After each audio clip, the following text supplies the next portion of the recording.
Sejam bem-vindos ao canal A Voz dos Santos Audiolivros. Neste canal nós damos voz aos escritos dos santos e ao magistério da Igreja. Hoje nós vamos ler juntos o magistério da Igreja recente, a exortação apostólica de Lexit T do Papa Leão XIV, na qual ele fala sobre o amor para com os pobres. Aviso que essa leitura foi feita utilizando a inteligência artificial. Lembre-se de deixar o seu comentário, compartilhe esse vídeo para que as pessoas conheçam o magistério da Igreja, inscreva-se no canal e lembre-se de curtir esse vídeo. Assim a gente sabe o que vocês estão se agradando, o que está ajudando vocês no conhecimento da fé. Deus abençoe, boa leitura. Do Santo Padre Leão XIV. Sobre o amor para com os pobres. Eu te amei, diz o Senhor a uma comunidade cristã que, ao contrário de outras, não tinha qualquer relevância ou recurso e estava exposta à violência e ao desprezo. Tens pouca força, mas farei que venham prostrar-se a teus pés. Este texto recorda as palavras do Cântico de Maria: derrubou os poderosos de seus tronos e exaltou os humildes. Aos famintos encheu de bens e aos ricos despediu de mãos vazias.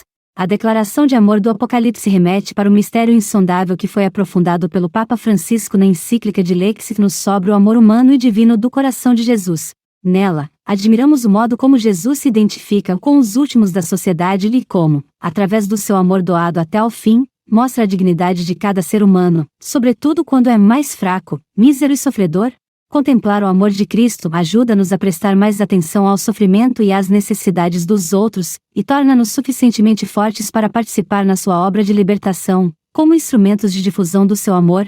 Por esta razão, em continuidade com a encíclica de Lexit Nos, o Papa Francisco, nos últimos meses da sua vida, estava a preparar uma exortação apostólica sobre o cuidado da Igreja pelos pobres e com os pobres, intitulada de Lexit, imaginando Cristo a dirigir-se a cada um deles dizendo: tens pouca força, pouco poder, mas eu te amei.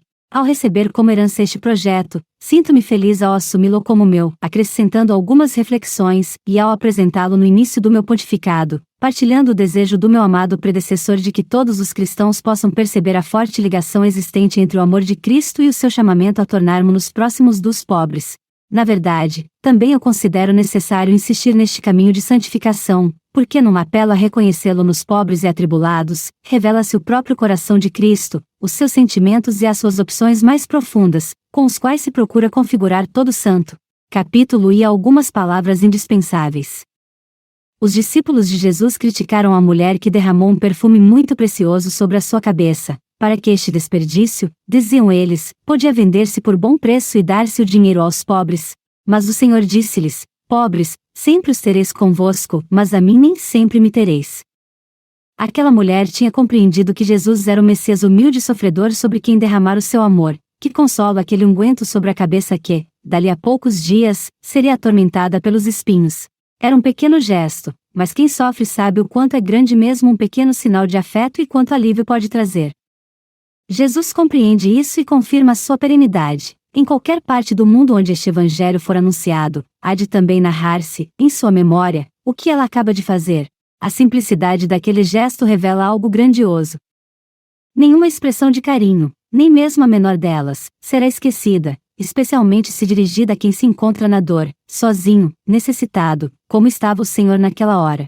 É precisamente nesta perspectiva que o afeto pelo Senhor se une ao afeto pelos pobres. Aquele Jesus que diz: os pobres, sempre os tereis convosco, expressa igual sentido quando promete aos discípulos: sabei que eu estarei sempre convosco. Ao mesmo tempo, vem-nos à mente aquelas palavras do Senhor: sempre que fizestes isto a um destes meus irmãos mais pequeninos, a mim mesmo fizestes. Não estamos no horizonte da beneficência, mas no da revelação. O contato com quem não tem poder nem grandeza é um modo fundamental de encontro com o Senhor da história.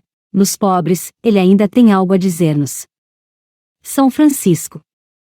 O Papa Francisco, ao recordar a escolha do próprio nome, contou que, após a sua eleição, um cardeal amigo abraçou-o, beijou-o e disse-lhe: não te esqueças dos pobres. Trata-se da mesma recomendação feita pelas autoridades da Igreja a São Paulo quando ele subiu a Jerusalém para verificar a sua missão. O apóstolo pôde afirmar anos mais tarde: foi o que procurei fazer com o maior empenho. Trata-se também da escolha de São Francisco de Assis. No leproso, foi o próprio Cristo que o abraçou, transformando a sua vida. A figura luminosa do poverelo jamais deixará de nos inspirar. Há 8 séculos, Foi ele que provocou um renascimento evangélico nos cristãos e na sociedade do seu tempo. O jovem Francisco, anteriormente rico e presunçoso, renasceu a partir do impacto com a realidade daqueles que são expulsos da convivência. O impulso dado por ele não cessa de mover os corações dos fiéis e de muitos não crentes e mudou a história. Segundo as palavras de São Paulo VI, o próprio Concílio Vaticano II segue nesta direção. Aquela antiga história do bom samaritano foi exemplo e norma segundo os quais se orientou o nosso concílio. Estou convencido de que a opção preferencial pelos pobres gera uma renovação extraordinária tanto na Igreja como na sociedade, quando somos capazes de nos libertar da autorreferencialidade e conseguimos ouvir o seu clamor, o clamor dos pobres. A propósito, na Sagrada Escritura há um texto que deve ser tomado sempre como ponto de partida. Trata-se da revelação de Deus a Moisés junto à sarça ardente. Eu bem vi a opressão do meu povo que está no Egito, e ouvi o seu clamor diante dos seus inspetores, conheço, na verdade, os seus sofrimentos. Desci a fim de o libertar, e agora, vai e eu te envio. Deus mostra-se solícito para com as necessidades dos pobres, clamaram, então, ao Senhor, e o Senhor enviou-lhes um Salvador. Portanto, ao ouvir o clamor do pobre, somos chamados a identificar-nos com o coração de Deus, que está atento às necessidades dos seus filhos, especialmente dos mais necessitados. Se permanecêssemos, porém, indiferentes a esse clamor, o pobre clamaria ao Senhor contra nós e isso tornar-se-ia para nós um pecado e, deste modo, afastar-nos-íamos do próprio coração de Deus.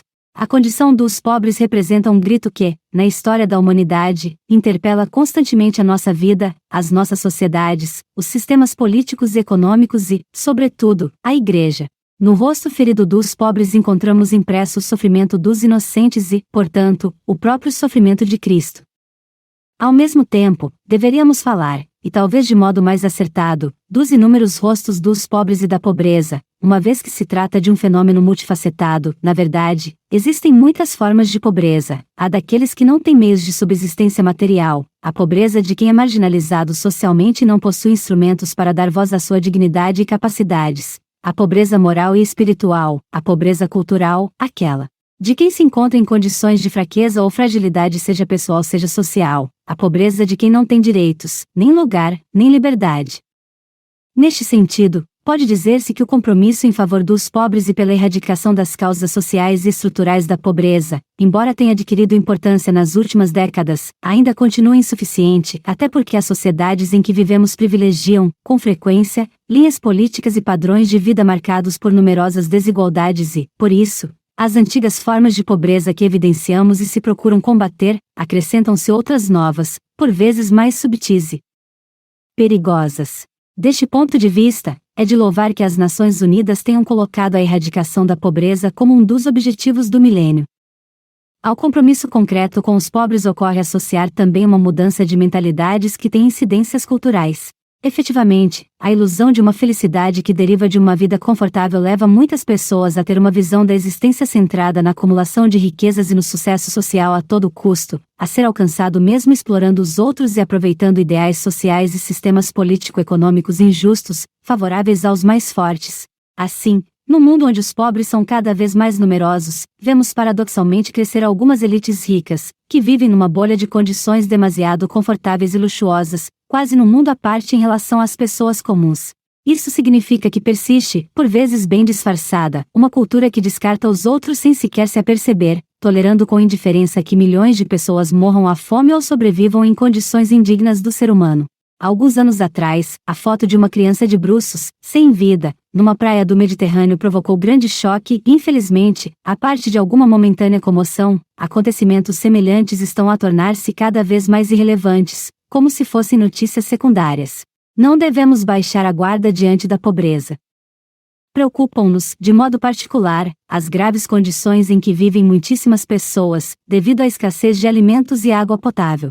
Todos os dias morrem milhares de pessoas por causas relacionadas com a desnutrição. Mesmo nos países ricos, as estimativas relativas ao número de pobres não são menos preocupantes. Na Europa, há cada vez mais famílias que não conseguem chegar ao fim do mês. Em geral, nota-se que as diferentes manifestações da pobreza aumentaram. Ela já não se apresenta como uma condição única e homogênea, mas manifesta-se em múltiplas formas de empobrecimento econômico e social, refletindo o fenômeno de crescentes desigualdades, mesmo em contextos geralmente prósperos. Recordemos que duplamente pobres são as mulheres que padecem situações de exclusão, maus tratos e violência, porque frequentemente têm menores possibilidades de defender os seus direitos. E, todavia, também entre elas, encontramos continuamente os mais admiráveis gestos de heroísmo cotidiano na defesa e cuidado da fragilidade das suas famílias. Embora em alguns países se observem mudanças importantes, a organização das sociedades em todo o mundo ainda está longe de refletir com clareza que as mulheres têm exatamente a mesma dignidade e idênticos direitos que os homens. As palavras dizem uma coisa, mas as decisões e a realidade gritam outra, especialmente se pensarmos nas mulheres mais pobres. Para além dos dados, que por vezes são interpretados tentando convencer que a situação dos pobres não é tão grave assim, o quadro geral é bastante claro. Há regras econômicas que foram eficazes para o crescimento, mas não de igual modo para o desenvolvimento humano integral. Aumentou a riqueza, mas sem equidade, e assim nascem novas pobrezas. Quando dizem que o mundo moderno reduziu a pobreza, fazem-no medindo-a com critérios de outros tempos não comparáveis à realidade atual. Pois noutros tempos, por exemplo, não ter acesso à energia elétrica não era considerado um sinal de pobreza nem causava grave incômodo. A pobreza sempre se analisa e compreende no contexto das possibilidades reais do momento histórico concreto. Todavia, para além das situações específicas e conjunturais, num documento da União Europeia de 1984, afirmava-se: considera-se pessoas pobres os indivíduos, as famílias e os grupos de pessoas cujos recursos, materiais, culturais e sociais, são de tal modo débeis que os excluem de um tipo de vida minimamente aceitável no Estado-membro em que vivem. Contudo, se reconhecemos que todos os seres humanos têm a mesma dignidade, independentemente do local de nascimento, não se podem ignorar as grandes diferenças que existem entre países e regiões. Os pobres não existem por acaso ou por um cego e amargo destino. Muito menos a pobreza é uma escolha, para a maioria deles. No entanto, ainda há quem ouse afirmá-lo, demonstrando cegueira e crueldade. Entre os pobres há também, obviamente, aqueles que não querem trabalhar, talvez porque os seus antepassados, que trabalharam toda a vida, morreram pobres. Mas há muitos homens e mulheres que trabalham de manhã à noite, recolhendo papelão, por exemplo, ou realizando outras atividades semelhantes, embora saibam que este esforço servirá apenas para sobreviver e nunca para melhorar verdadeiramente as suas vidas. Não podemos dizer que a maioria dos pobres estão nessa situação porque não obtiveram méritos, de acordo com a falsa visão da meritocracia, segundo a qual parece que só tem mérito aqueles que tiveram sucesso na vida. Também os cristãos, em muitas ocasiões, se deixam contagiar por atitudes marcadas por ideologias mundanas ou por orientações políticas e econômicas que levam a injustas generalizações e a conclusões enganadoras. Observar que o exercício da caridade é desprezado ou ridicularizado, como se fosse uma fixação somente de alguns e não o núcleo incandescente da missão eclesial, faz-me pensar que é preciso ler novamente o Evangelho, para não se correr o risco de o substituir pela mentalidade mundana. Se não quisermos sair da corrente viva da Igreja que brota do Evangelho e fecunda cada momento histórico, não podemos esquecer os pobres. Capítulo 2. Deus escolhe os pobres. A opção pelos pobres. Deus é amor misericordioso e o seu projeto de amor, que se estende e realiza na história, é primeiramente o seu descer e vir estar entre nós para nos libertar da escravidão, dos medos, do pecado e do poder da morte. Com um olhar misericordioso e o coração cheio de amor, ele dirigiu-se às suas criaturas, preocupando-se com a sua condição humana e, portanto, com a sua pobreza.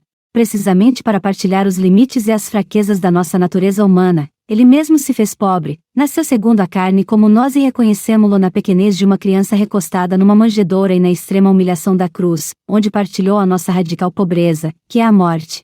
Por isso, compreende-se bem porque se pode falar, também teologicamente, sobre uma opção preferencial de Deus pelos pobres, uma expressão que surgiu no contexto do continente latino-americano, em particular na Assembleia de Puebla, mas que foi bem integrada no sucessivo magistério da Igreja.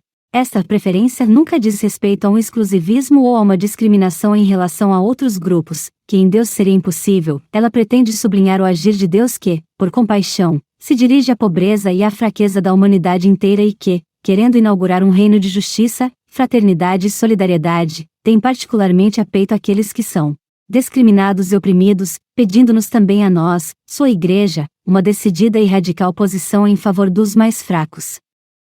Nesta perspectiva, compreendem-se as numerosas páginas do Antigo Testamento, nas quais Deus é apresentado como amigo e libertador dos pobres, aquele que escuta o grito do pobre e intervém para o libertar. Deus, refúgio do pobre, por meio dos profetas, recordemos de modo particular Amós e Isaías, denuncia as iniquidades contra os mais fracos e exorta Israel a renovar o culto a partir de dentro, porque não se pode rezar nem oferecer sacrifícios, quando ao mesmo tempo se oprimem os mais fracos e pobres. Desde o seu início, a Sagrada Escritura manifesta com grande intensidade o amor de Deus através da proteção dos mais fracos e dos menos favorecidos, a tal ponto que, em relação a eles, se poderia falar de uma espécie de fraqueza de Deus. No coração de Deus, ocupa um lugar preferencial os pobres. Todo o caminho da nossa redenção está assinalado pelos pobres. Jesus, o Messias pobre. Toda a história do Antigo Testamento sobre a predileção de Deus pelos pobres e o desejo divino de ouvir o seu clamor, que evoquei brevemente, encontra em Jesus de Nazaré a sua plena realização. Na sua encarnação, ele esvaziou-se a si mesmo, tomando a condição de servo. Tornando-se semelhante aos homens e sendo, ao manifestar-se, identificado como homem, nesta condição realizou a nossa salvação. Trata-se de uma pobreza radical, fundada na sua missão de revelar a verdadeira face do amor divino. Por isso, São Paulo pode afirmar com uma das suas maravilhosas sínteses: conheceis bem a bondade de nosso Senhor Jesus Cristo que, sendo rico, se fez pobre por vós, para vos enriquecer com a sua pobreza. Com efeito, o Evangelho mostra que esta pobreza abrangia todos os aspectos da sua vida. Desde a sua entrada no mundo, Jesus experimentou as dificuldades relacionadas com a rejeição. O evangelista Lucas, narrando a chegada a Belém de José e Maria, já próxima do momento do parto, observa com pena não haver lugar para eles na hospedaria. Jesus nasceu em condições humildes, logo após o nascimento, foi recostado numa manjedoura, e, pouco tempo depois, os seus pais fugiram para o Egito para o salvar da morte. No início da sua vida pública, foi expulso de Nazaré depois de ter anunciado na sinagoga que se cumpria nele o ano da graça no qual os pobres se rejubilam. Não houve um lugar acolhedor nem sequer no momento de sua morte. A fim de ser crucificado, levaram-no para fora de Jerusalém. É nesta condição que se pode resumir claramente a pobreza de Jesus. Trata-se da mesma exclusão que caracteriza a definição dos pobres, eles são os excluídos da sociedade. Jesus é a revelação deste privilegium pauperum. Ele apresenta-se ao mundo não só como Messias pobre, mas também como Messias dos pobres e para os pobres. Existem alguns indícios a propósito da condição social de Jesus. Em primeiro lugar, ele realiza o ofício de artesão ou carpinteiro, tec. Trata-se de uma categoria de pessoas que vivem do seu trabalho manual. Não possuindo terrenos, eram considerados inferiores em relação aos agricultores. Quando o menino Jesus é apresentado no templo, por José e Maria, os seus pais ofereceram um par de rolas ou de pombas, que segundo as prescrições do livro do Levítico constituía a oferta dos pobres. Um episódio evangélico bastante significativo é aquele que nos conta como Jesus e os seus discípulos colhiam espigas para se alimentarem, enquanto atravessavam os campos e isto, respigar os campos, era permitido somente a quem era pobre. Além disso, o próprio Jesus diz de si mesmo: as raposas têm tocas e as aves do céu têm ninhos, mas o Filho do Homem não tem onde reclinar a cabeça. Na verdade, ele é um mestre itinerante, cuja pobreza e precariedade são sinais do vínculo com o Pai e são pedidas também a quem deseja segui-lo no caminho do discipulado, precisamente para que renúncia aos bens, às riquezas e às seguranças deste mundo seja um sinal visível do ter se confiado a Deus e à sua providência. No início do seu ministério público, Jesus apresenta-se na sinagoga de Nazaré lendo o livro de Isaías e aplicando a si mesmo a palavra do profeta: o Espírito do Senhor está sobre mim, porque me ungiu para anunciar a boa nova aos pobres. Ele manifesta-se, portanto, como aquele que, no hoje da história, vem realizar a proximidade amorosa de Deus, que em primeiro lugar é obra de libertação para quem está prisioneiro do mal, para os fracos e os pobres. Na verdade, os sinais que acompanham a pregação de Jesus são manifestações de amor e de compaixão com as quais Deus olha para os doentes, os pobres e os pecadores que, em virtude da sua condição, eram marginalizados na sociedade, inclusivamente pela religião. Ele abre os olhos aos cegos, cura os leprosos, ressuscita os mortos e anuncia aos pobres a boa nova: Deus fez-se próximo, Deus ama-vos. Isso explica a razão pela qual ele proclama: felizes vós, os pobres, porque vosso é o reino de Deus. Efetivamente, Deus mostra predileção pelos pobres, a eles primeiramente se dirige a palavra de esperança e libertação do Senhor e por isso ninguém, apesar da condição de pobreza ou fraqueza, deve sentir-se abandonado. E a igreja, se deseja ser de Cristo, deve ser igreja das bem-aventuranças, igreja que dá vez aos pequeninos e caminha pobre com os pobres, lugar onde os pobres têm um espaço privilegiado. Incapazes de se prover do necessário para viver, os indigentes e os enfermos eram frequentemente obrigados a mendigar. A isso somava-se o peso da vergonha social, alimentada pela convicção de que a doença e a pobreza estavam ligadas a algum pecado pessoal. Jesus combateu com firmeza aquele modo de pensar, afirmando: "O vosso Pai que está no céu faz com que o sol se levante sobre os bons e os maus e faz cair a chuva sobre os justos e os pecadores." E, inclusive, inverteu mesmo completamente tal concepção, como está bem exemplificado na parábola do rico avarento e do pobre Lázaro. "Filho, lembra-te de que recebeste os teus bens em vida, enquanto Lázaro recebeu somente males. Agora, ele é consolado, enquanto tu és atormentado."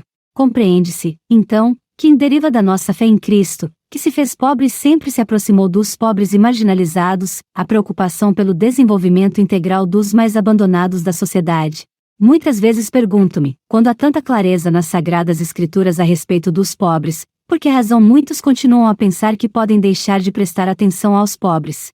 Por enquanto, porém, permaneçamos no âmbito bíblico e procuremos refletir sobre a nossa relação com os últimos da sociedade e sobre o lugar fundamental que eles ocupam no povo de Deus. A misericórdia para com os pobres na Bíblia. O apóstolo João escreve: "Aquele que não ama o seu irmão, a quem vê, não pode amar a Deus, a quem não vê."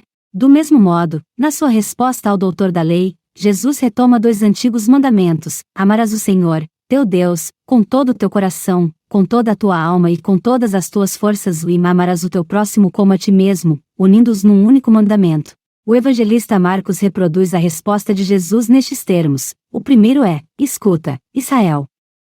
O Senhor nosso Deus é o único Senhor. Amarás o Senhor, teu Deus, com todo o teu coração, com toda a tua alma, com todo o teu entendimento e com todas as tuas forças. O segundo é este: amarás o teu próximo como a ti mesmo. Não há outro mandamento maior que estes. A passagem do Levítico citada acima exorta a honrar o próprio compatriota, enquanto noutros textos encontramos um ensinamento que convida ao respeito, ou mesmo ao amor, também pelo inimigo. Quando encontrares um boi do teu inimigo ou seu jumento, desgarrados, tu lhes levarás de volta. Quando vires um jumento daquele que te odeia caído debaixo da sua carga, não o abandones, mas presta-lhe ajuda. Isso deixa transparecer o valor intrínseco do respeito pela pessoa. Seja quem for que se encontre em dificuldade, mesmo o inimigo, merece sempre ser socorrido. É inegável que o primado de Deus no ensinamento de Jesus é acompanhado por outro princípio fundamental, segundo o qual não se pode amar a Deus sem estender o próprio amor aos pobres. O amor ao próximo é a prova tangível da autenticidade do amor a Deus, como atesta o apóstolo João. A Deus nunca ninguém o viu. Se nos amarmos uns aos outros, Deus permanece em nós e o seu amor chegou à perfeição em nós. Deus é amor, e quem permanece no amor permanece em Deus, e Deus nele. São 2 amores distintos, mas inseparáveis. Mesmo nos casos em que a relação com Deus não é explícita, o próprio Senhor nos ensina que qualquer ação de amor pelo próximo é, em algum modo, um reflexo da caridade divina. Em verdade vos digo, sempre que fizestes isto a um destes meus irmãos mais pequeninos, a mim mesmo fizestes. Por esta razão, recomendam-se as obras de misericórdia, qual sinal da autenticidade do culto que, ao louvar a Deus, tem por missão abrir-nos a transformação que o Espírito pode realizar em nós, para que todos nos tornemos imagem de Cristo e da sua misericórdia para com os mais fracos. Nesse sentido, a relação com o Senhor, que se expressa no culto, pretende também libertar-nos do risco de viver as nossas relações segundo a lógica do cálculo e das vantagens, abrindo-nos à gratuidade que existe entre aqueles que se amam e que, por isso, partilham tudo. A este respeito, Jesus aconselha: quando deres um almoço ou um jantar, não convides os teus amigos, nem os teus irmãos, nem os teus parentes, nem os teus vizinhos ricos, não vão eles também convidar-te, por sua vez, e assim retribuir-te. Quando deres um banquete, convida os pobres, os aleijados, os coxos e os cegos. E serás feliz por eles não terem com que te retribuir. O apelo do Senhor à misericórdia para com os pobres encontrou a sua máxima expressão na grande parábola do juízo final, que é também uma representação gráfica da bem-aventurança dos misericordiosos. Ali, o Senhor ofereceu-nos a chave para alcançar a nossa plenitude, porque, se andamos à procura da santidade que agrada a Deus, neste texto encontramos precisamente uma regra de comportamento com base na qual seremos julgados. As palavras fortes e claras do Evangelho devem ser vividas sem comentários, especulações e desculpas que lhes tirem força. O Senhor deixou-nos bem claro que a santidade não se pode compreender nem viver prescindindo destas suas exigências. O programa de caridade na primeira comunidade cristã não derivava de análises ou projetos, mas diretamente do exemplo de Jesus, das próprias palavras do Evangelho. A carta de São Tiago dedica amplo espaço ao problema da relação entre ricos e pobres, lançando aos fiéis dois apelos muito fortes que questionam a sua fé. De que aproveita, irmãos, que alguém diga que tem fé, se não tiver obras de fé? Acaso essa fé poderá salvá-lo? Se um irmão ou uma irmã estiverem nus e precisarem de alimento cotidiano, e um de vós lhes disser, ide em paz, tratai de vos aquecer e de matar a fome, mas não lhes dais o que é necessário ao corpo, de que lhes aproveitará? Assim também a fé, se ela não tiver obras, está completamente morta. O vosso ouro e a vossa prata enferrujaram-se e a sua ferrugem servirá de testemunho contra vós e devorará a vossa carne como fogo. Entesourastes, afinal, para os vossos últimos dias. Olhai que o salário que não pagastes aos trabalhadores que ceifaram os vossos campos está a clamar, e os clamores dos ceifeiros chegaram aos ouvidos do Senhor do Universo. Tendes vivido na terra, entregues ao luxo e aos prazeres, cevando assim os vossos apetites, para o dia da matança. Que força tem estas palavras, mesmo quando preferimos fazer-nos de surdos? Na primeira carta de São João, encontramos um apelo semelhante. Se alguém possuir bens deste mundo e, vendo seu irmão com necessidade, lhe fechar o seu coração, como é que o amor de Deus pode permanecer nele? O que diz a palavra revelada é uma mensagem tão clara, tão direta, tão simples e eloquente que nenhuma hermenêutica eclesial tem o direito de relativizar. A reflexão da Igreja sobre estes textos não deveria ofuscar nem enfraquecer o seu sentido exortativo, mas antes ajudar a assumi-los com coragem e ardor. Para que complicar o que é tão simples? As elaborações conceituais hão de favorecer o contato com a realidade que pretendem explicar, e não afastar-nos dela. Por outro lado, um claro exemplo eclesial de partilha dos bens e de atenção à pobreza encontramo-lo na vida cotidiana e no estilo da primeira comunidade cristã. Podemos recordar, em particular, o modo como foi resolvida a questão da diária distribuição de auxílios às viúvas. Era um problema difícil, até porque algumas destas viúvas, provenientes de outros países, por vezes eram preteridas por serem estrangeiras. Com efeito, o episódio narrado nos Atos dos Apóstolos põe em evidência um certo descontentamento da parte dos helenistas, judeus de cultura grega. Os apóstolos respondem não com um qualquer discurso abstrato e, ao colocar no centro a caridade para com todos, reorganizam a assistência às viúvas, pedindo à comunidade que procurasse pessoas sábias e estimadas a quem confiar o serviço das mesas, enquanto eles se ocupam da pregação da palavra. Quando Paulo foi a Jerusalém para consultar os apóstolos, a fim de não correr ou ter corrido em vão, foi-lhe pedido que não se esquecesse dos pobres. Ele, então, organizou diversas coletas para ajudar as comunidades pobres. Entre as motivações que oferece para tal gesto, merece destaque a seguinte: Deus ama quem dá com alegria. Para aqueles de entre nós pouco inclinados a gestos gratuitos sem qualquer interesse, a palavra de Deus indica que a generosidade em favor dos pobres é um verdadeiro bem para quem a pratica. Efetivamente, ao agir assim somos amados por Deus de maneira especial. Na verdade, as promessas bíblicas dirigidas àqueles que dão com generosidade são muitas. Quem dá ao pobre empresta ao Senhor, e ele lhe retribuirá o benefício, o dai e ser-vos-á dado, a medida que usardes com os outros será usada convosco, então, a tua luz surgirá como a aurora, e as tuas feridas não tardarão a cicatrizar-se. Os primeiros cristãos estavam convencidos de tudo isto. A vida das primeiras comunidades eclesiais, que chegou até nós como palavra revelada no cânone bíblico, é-nos oferecida como exemplo a imitar e como testemunho da fé que opera através da caridade, permanecendo como admoestação perene para as gerações futuras. Ao longo dos séculos, estas páginas têm incentivado o coração dos cristãos a amar e realizar obras de caridade, como sementes fecundas que não cessam de produzir frutos. Capítulo 3. Uma igreja para os pobres. 3 dias após a sua eleição, o meu predecessor manifestou aos representantes dos meios de comunicação social o anseio de que fosse mais claramente presente na igreja o cuidado e a atenção aos pobres. Ah, como eu queria uma igreja pobre para os pobres! Este desejo espelha a consciência de que a igreja reconhece nos pobres e nos que sofrem a imagem do seu fundador pobre e sofredor, procura aliviar as suas necessidades, e intenta servir neles a Cristo. Com efeito, tendo sido chamada a configurar-se com os últimos, nela não devem subsistir dúvidas nem explicações que debilitem esta mensagem claríssima. Há que afirmar sem rodeios que existe um vínculo indissolúvel entre a nossa fé e os pobres. A este respeito, temos abundantes testemunhos ao longo da história quase bimilenar dos discípulos de Jesus. A verdadeira riqueza da Igreja. São Paulo refere que entre os fiéis da nascente comunidade cristã não havia muitos sábios, nem muitos poderosos, nem muitos nobres. Entretanto, apesar da própria pobreza, os primeiros cristãos têm a clara consciência da necessidade de acudir àqueles que passam maiores privações. Já nos alvores do cristianismo, os apóstolos impõem as mãos sobre 7 homens escolhidos pela comunidade e, em certo grau, integram-nos no próprio ministério, instituindo-os para o serviço, tradução da palavra diaconia em grego, dos mais pobres. É significativo que o primeiro discípulo a dar testemunho da sua fé em Cristo com o derramamento do próprio sangue seja Santo Estevão, que fazia parte deste grupo. Nele se unem o testemunho de vida na atenção aos necessitados e o martírio. Pouco mais de 2 séculos depois, um outro diácono manifestará sua adesão a Jesus Cristo de modo semelhante, unindo na sua vida o serviço dos pobres e o martírio, São Lourenço. A partir dos textos de Santo Ambrósio, vemos como Lourenço, diácono em Roma no pontificado do Papa Sisto II, ao ser obrigado pelas autoridades romanas a entregar os tesouros da Igreja, trouxe consigo, no dia seguinte, os pobres. Quando lhe perguntaram onde estavam os tesouros que prometera, mostrou os pobres, dizendo: "Estes são os tesouros da Igreja." Ao narrar este episódio, Ambrósio pergunta: que melhores tesouros teria Cristo do que aqueles nos quais ele mesmo disse que estava? E, recordando que os ministros da Igreja não devem jamais trascurar o cuidado dos pobres e, menos ainda, acumular bens em benefício próprio, afirma: é necessário que cada um de nós cumpra esta obrigação com fé sincera e perspicaz providência.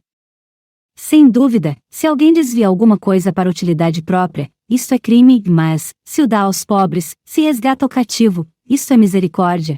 Os padres da Igreja e os pobres. Desde os primeiros séculos, os padres da Igreja reconheceram no pobre um acesso privilegiado a Deus, um modo especial para o encontrar.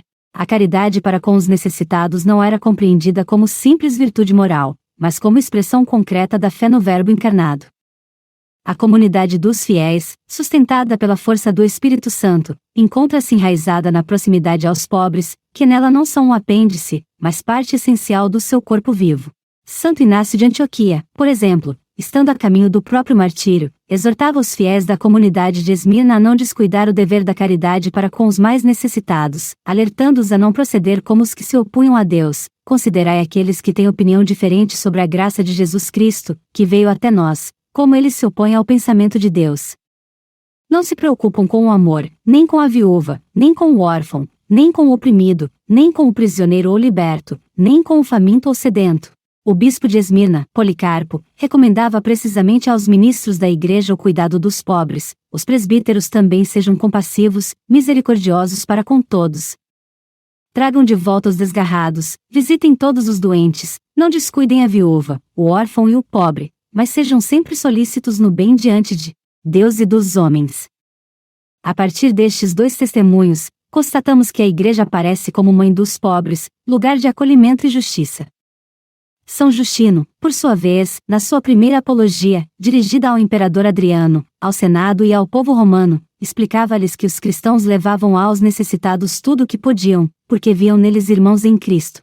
Ao escrever sobre a assembleia de oração no primeiro dia da semana, destaca que, no centro da liturgia cristã, não se podem separar o culto a Deus da atenção aos pobres.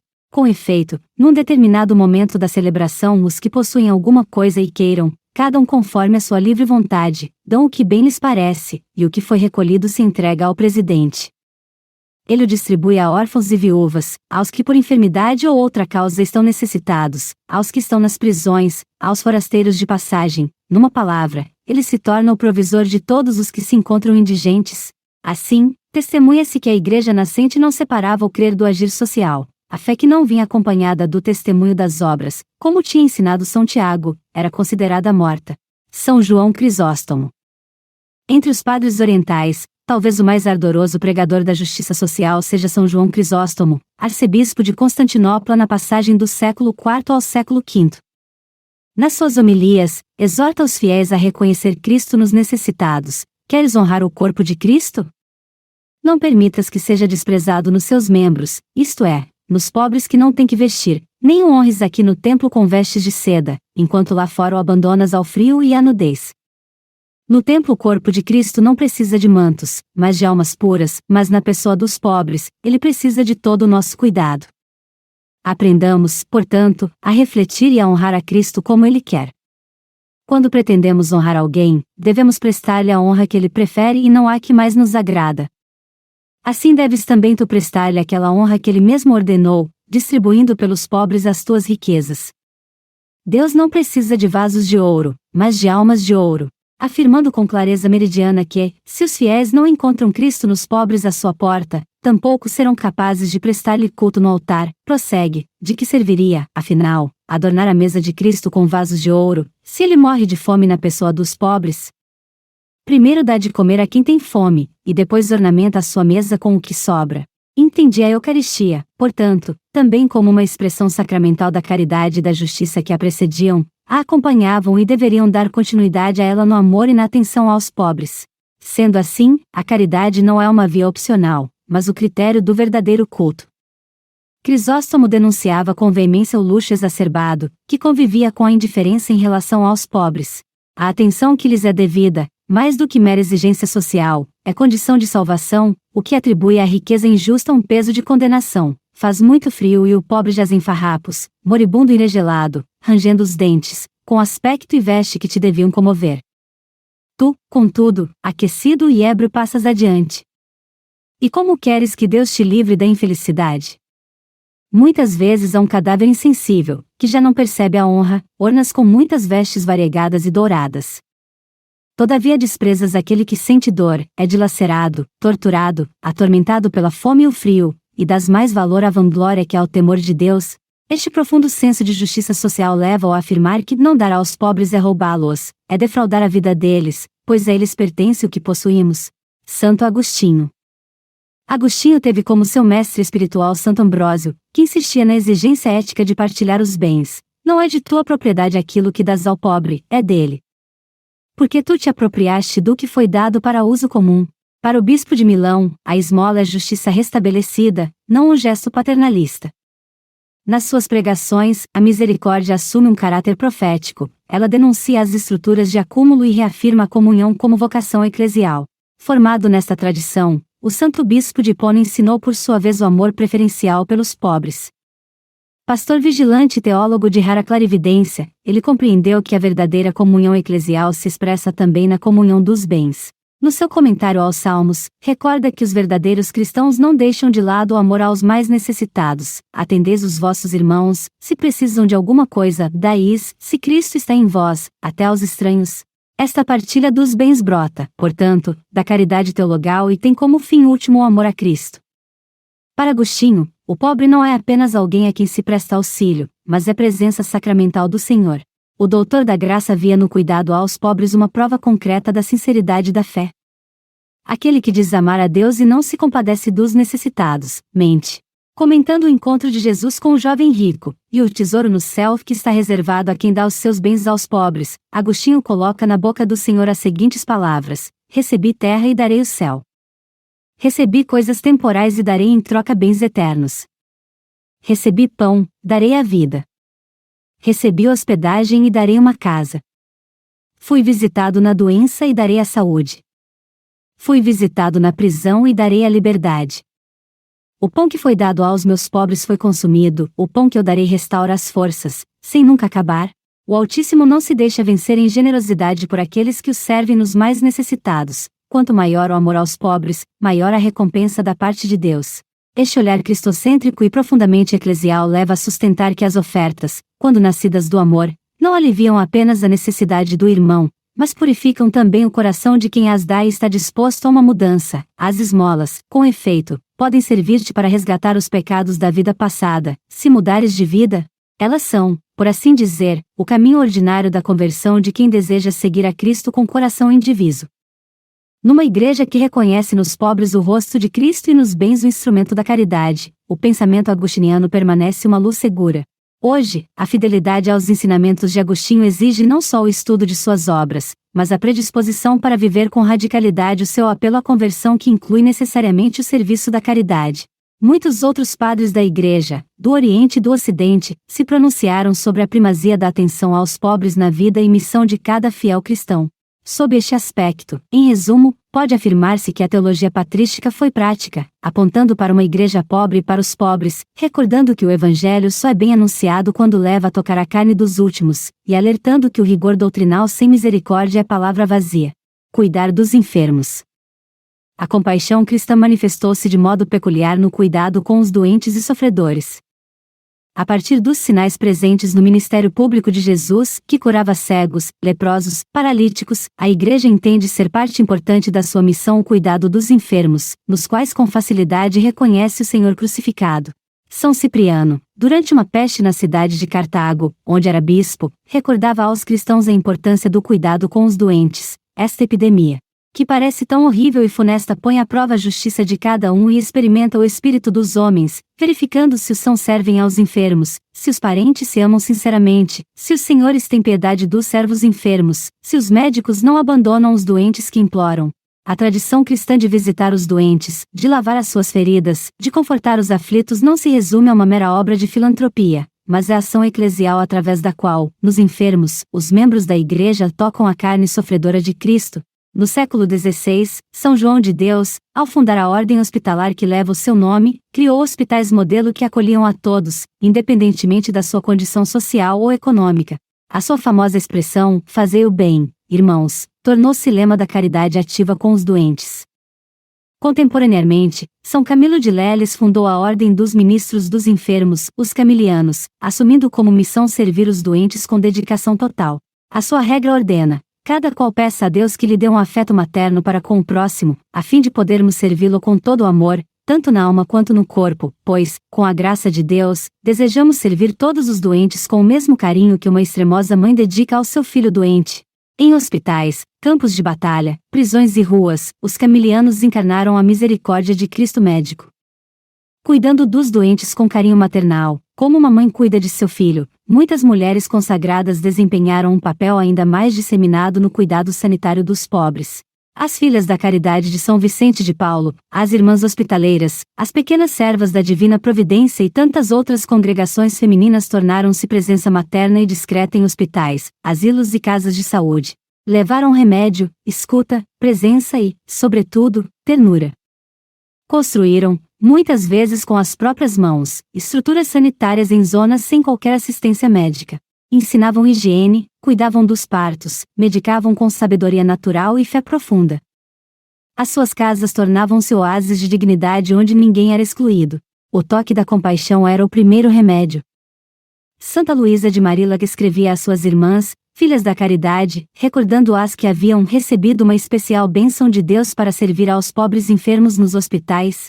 Hoje, esse legado continua em hospitais católicos, postos de saúde em regiões periféricas, missões sanitárias nas selvas, centros de acolhimento para tóxico-dependentes e hospitais de campanha em zonas de guerra.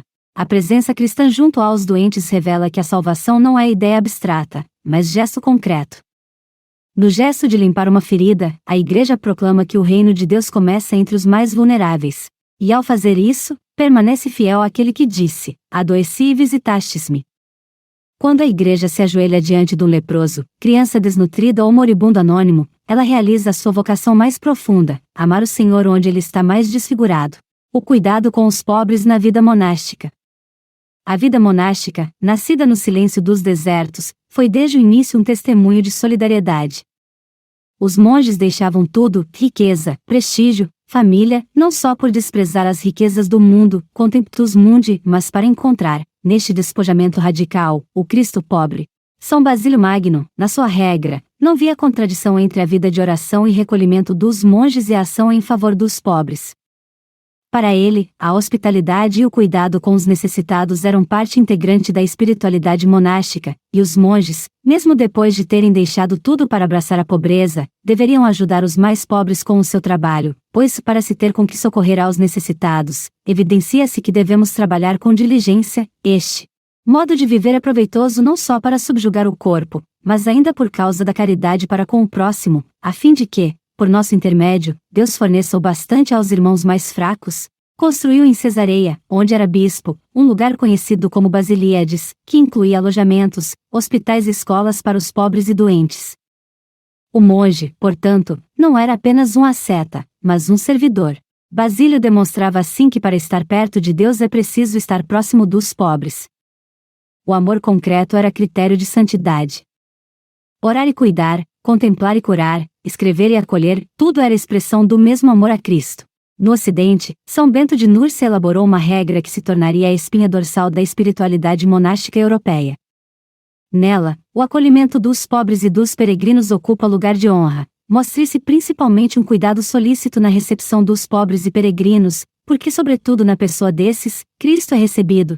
Não se tratava apenas de palavras, os mosteiros beneditinos foram, por séculos, lugares de refúgio para viúvas, crianças abandonadas, peregrinos e mendigos. Para Bento, a vida comunitária era uma escola de caridade. O trabalho manual não tinha apenas função prática, mas formava o coração para o serviço. A partilha entre os monges, a atenção aos doentes, a escuta dos mais frágeis preparavam para acolher Cristo que chega na pessoa do pobre e do estrangeiro. A hospitalidade monástica beneditina permanece até hoje sinal de uma igreja que abre portas, que acolhe sem interrogar, que cura sem cobrar. Os mosteiros beneditinos, com o tempo, tornaram-se lugares que contrastavam a cultura da exclusão. Os monges cultivavam a terra, produziam alimentos, preparavam remédios e ofereciam-os, com simplicidade, aos mais necessitados.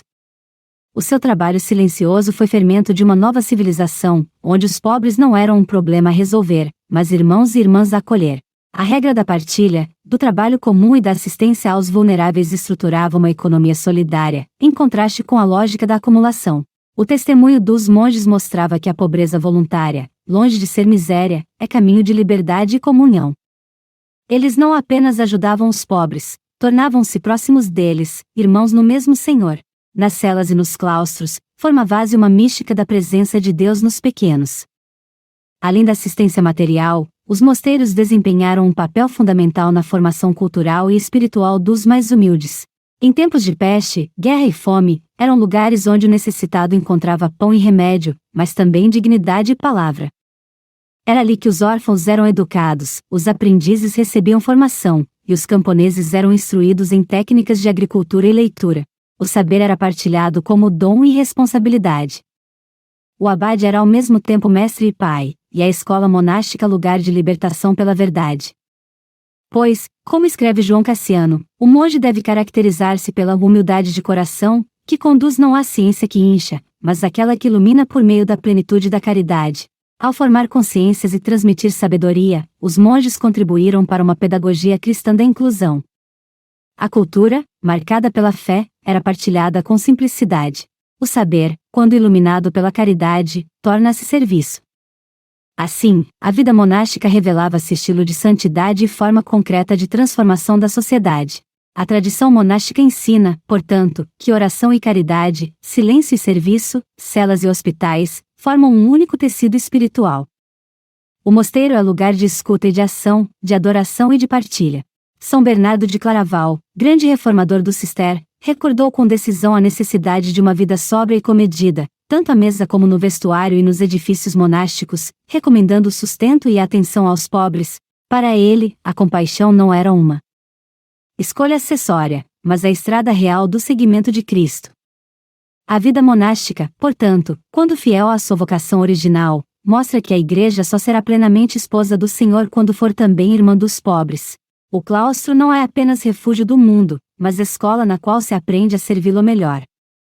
Onde os monges abriram as suas portas aos pobres, a Igreja revelou com humildade e firmeza que a contemplação não exclui a misericórdia, mas exige-a como seu fruto mais puro: libertar os cativos. Desde os tempos apostólicos, a Igreja viu na libertação dos oprimidos um sinal do reino de Deus. O próprio Jesus, ao iniciar a sua missão pública, proclamou: "O Espírito do Senhor está sobre mim, porque me ungiu para anunciar a boa nova aos pobres e enviou-me a proclamar a libertação aos cativos." Os primeiros cristãos, mesmo em condições precárias, rezavam e assistiam os irmãos presos, como testemunham os Atos dos Apóstolos e diversos escritos dos padres. Essa missão libertadora prolongou-se ao longo dos séculos por meio de ações concretas, especialmente quando o drama da escravidão e do cativeiro marcou sociedades inteiras. Entre o final do século XII e os inícios do século XIII, quando muitos cristãos eram capturados no Mediterrâneo ou escravizados em guerras, surgiram duas ordens religiosas: a Ordem da Santíssima Trindade para a Redenção dos Cativos, fundada por São João de Mata e São Félix de Valois, e a Ordem da Bem-aventurada Virgem Maria das Mercês, fundada por São Pedro Nolasco com o apoio de São Raimundo de Penhaforte, dominicano. Essas comunidades de consagrados nasceram com o carisma específico de libertar os cristãos escravizados, colocando seus bens à disposição e, muitas vezes, oferecendo a própria vida em troca. Os trinitários, com o lema Gloria tibi trinitas e captivis libertas, Gloria a ti, Trindade, e aos cativos liberdade, e os mercedários, que acrescentam um quarto voto aos votos religiosos de pobreza, obediência e castidade, testemunharam que a caridade pode ser heroica. A libertação dos cativos era a expressão do amor trinitário, um Deus que liberta não só da escravidão espiritual, mas também da opressão concreta. O gesto de resgatar da escravidão e do cárcere é visto como prolongamento do sacrifício redentor de Cristo, cujo sangue é o preço do nosso resgate.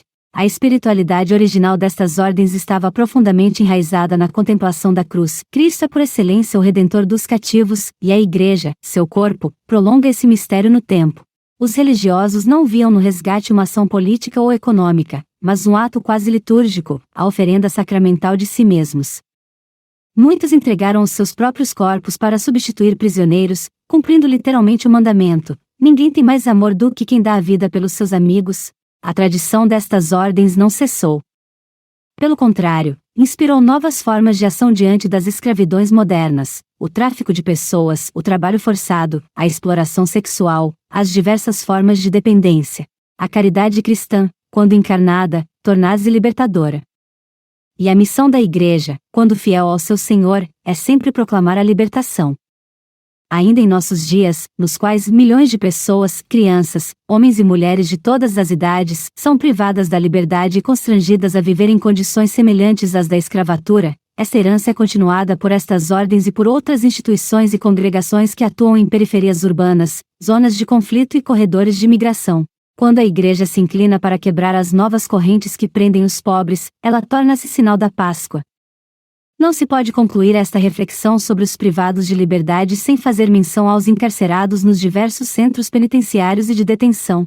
A esse respeito, recordam-se as palavras que o Papa Francisco dirigiu a um grupo deles: para mim, entrar em uma penitenciária é sempre um momento importante, porque o presídio é um lugar de grande humanidade. De uma humanidade provada, às vezes exausta pelas dificuldades, sentimentos de culpa, julgamentos, incompreensões e sofrimento, mas ao mesmo tempo repleta de força, de desejo de perdão, de vontade de redenção. Esta vontade que, entre outras, foi assumida também pelas ordens redentoras como um serviço preferencial à Igreja. Como proclamava São Paulo, foi para a liberdade que Cristo nos libertou, e esta liberdade não é apenas interior, ela manifesta-se na história como amor que cuida e liberta de todas as amarras. Testemunhas da pobreza evangélica. No século XIII, diante do crescimento das cidades, da concentração de riquezas e do surgimento de novas formas de pobreza, o Espírito Santo suscitou na Igreja um novo tipo de consagração, as ordens mendicantes. Ao contrário do modelo monástico estável, os mendicantes adotaram uma vida itinerante, sem propriedade pessoal ou comunitária, inteiramente confiada à providência. Não apenas serviam os pobres, tornavam-se pobres com eles. Encaravam a cidade como um novo deserto, e os marginalizados como novos mestres espirituais. Essas ordens, como os franciscanos, os dominicanos, os agostinianos e os carmelitas, representaram uma revolução evangélica, na qual o estilo de vida simples e pobre se converte em sinal profético para a missão, revivendo a experiência da primeira comunidade cristã. O testemunho dos mendicantes desafiava tanto a opulência clerical quanto a frieza da sociedade urbana. São Francisco de Assis tornou-se o ícone dessa primavera espiritual. Tomando por esposa a pobreza, quis imitar Cristo pobre, nu e crucificado. Em sua regra, pede aos irmãos que não tenham propriedade sobre coisa alguma, nem sobre casa, nem lugar, nem outra coisa qualquer, mas, como peregrinos e viandantes que neste mundo servem ao Senhor em pobreza e humildade, peçam esmolas com confiança, disso não se devem envergonhar, porque o Senhor se fez pobre por nós, neste mundo. A sua vida foi um contínuo despojamento, do palácio ao leproso, da eloquência ao silêncio, da posse ao dom total. Francisco não fundou um serviço social, mas uma fraternidade evangélica. Entre os pobres, via irmãos e imagens vivas do Senhor. A sua missão era estar com eles, por uma solidariedade que superava as distâncias, por um amor compassivo. A sua pobreza era relacional, levava-o a fazer-se próximo, igual, na verdade, menor. A sua santidade brotava da convicção de que só se recebe verdadeiramente a Cristo na entrega generosa de si mesmo aos irmãos. Santa Clara de Assis, inspirada por Francisco, fundou a Ordem das Damas Pobres, depois chamadas Clarissas. A sua luta espiritual consistiu em manter fielmente o ideal da pobreza radical. Recusou privilégios pontifícios que poderiam proporcionar segurança material ao seu mosteiro e, com firmeza, obteve do Papa Gregório IX o chamado Privilegium Paupertatis, garantindo o direito de viver sem a posse de qualquer bem material. Esta opção expressava a confiança total em Deus, e a consciência de que a pobreza voluntária era forma de liberdade e profecia. Clara ensinava às suas irmãs que Cristo era sua única herança e que nada devia obscurecer a comunhão com Ele. A sua vida orante e escondida foi um grito contra o mundanismo e uma defesa silenciosa dos pobres e esquecidos. São Domingos de Gusmão, contemporâneo de Francisco, fundou a Ordem dos Pregadores com outro carisma, mas a mesma radicalidade. Desejava anunciar o Evangelho com a autoridade que brota de uma vida pobre, convencido de que a verdade precisa de testemunhas coerentes. O exemplo da pobreza de vida acompanhava a palavra pregada. Livres do peso dos bens terrenos, os frades dominicanos podiam dedicar-se melhor à sua obra principal, ou seja, à pregação. Dirigiam-se às cidades, sobretudo aquelas universitárias, para ensinar a verdade de Deus. Ao dependerem dos outros, demonstravam que a fé não se impõe, mas se oferece. E, ao viverem entre os pobres, aprendiam a verdade do Evangelho de baixo, como discípulos do Cristo humilhado. As ordens mendicantes foram, assim, resposta viva à exclusão e à indiferença. Não propuseram expressamente reformas sociais, mas uma conversão pessoal e comunitária à lógica do reino. A pobreza, nelas, não era resultado da escassez de bens, mas uma escolha livre, fazer-se pequeno para acolher o pequeno. Como disse Tomás de Celano sobre Francisco, passou a ser o maior amigo dos pobres, despiu-se para vestir os pobres, procurando assemelhar-se a eles. Os mendicantes tornaram-se sinal de uma igreja peregrina, humilde e fraterna, que vive entre os pobres não por estratégia proselitista, mas por identidade. Eles ensinam que a igreja é luz quando se despoja de tudo e que a santidade passa por um coração humilde e dedicado aos pequenos. A igreja e a instrução dos pobres.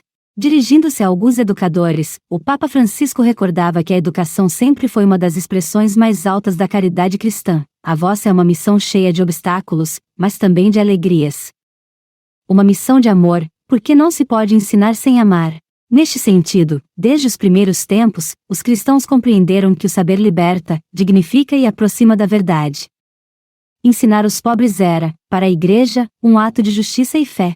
Inspirada no exemplo do Mestre que ensinava ao povo as verdades divinas e humanas, a Igreja assumiu como missão formar as crianças e os jovens, especialmente os mais pobres, na verdade e no amor. Essa missão ganhou corpo com a fundação de congregações voltadas à educação popular.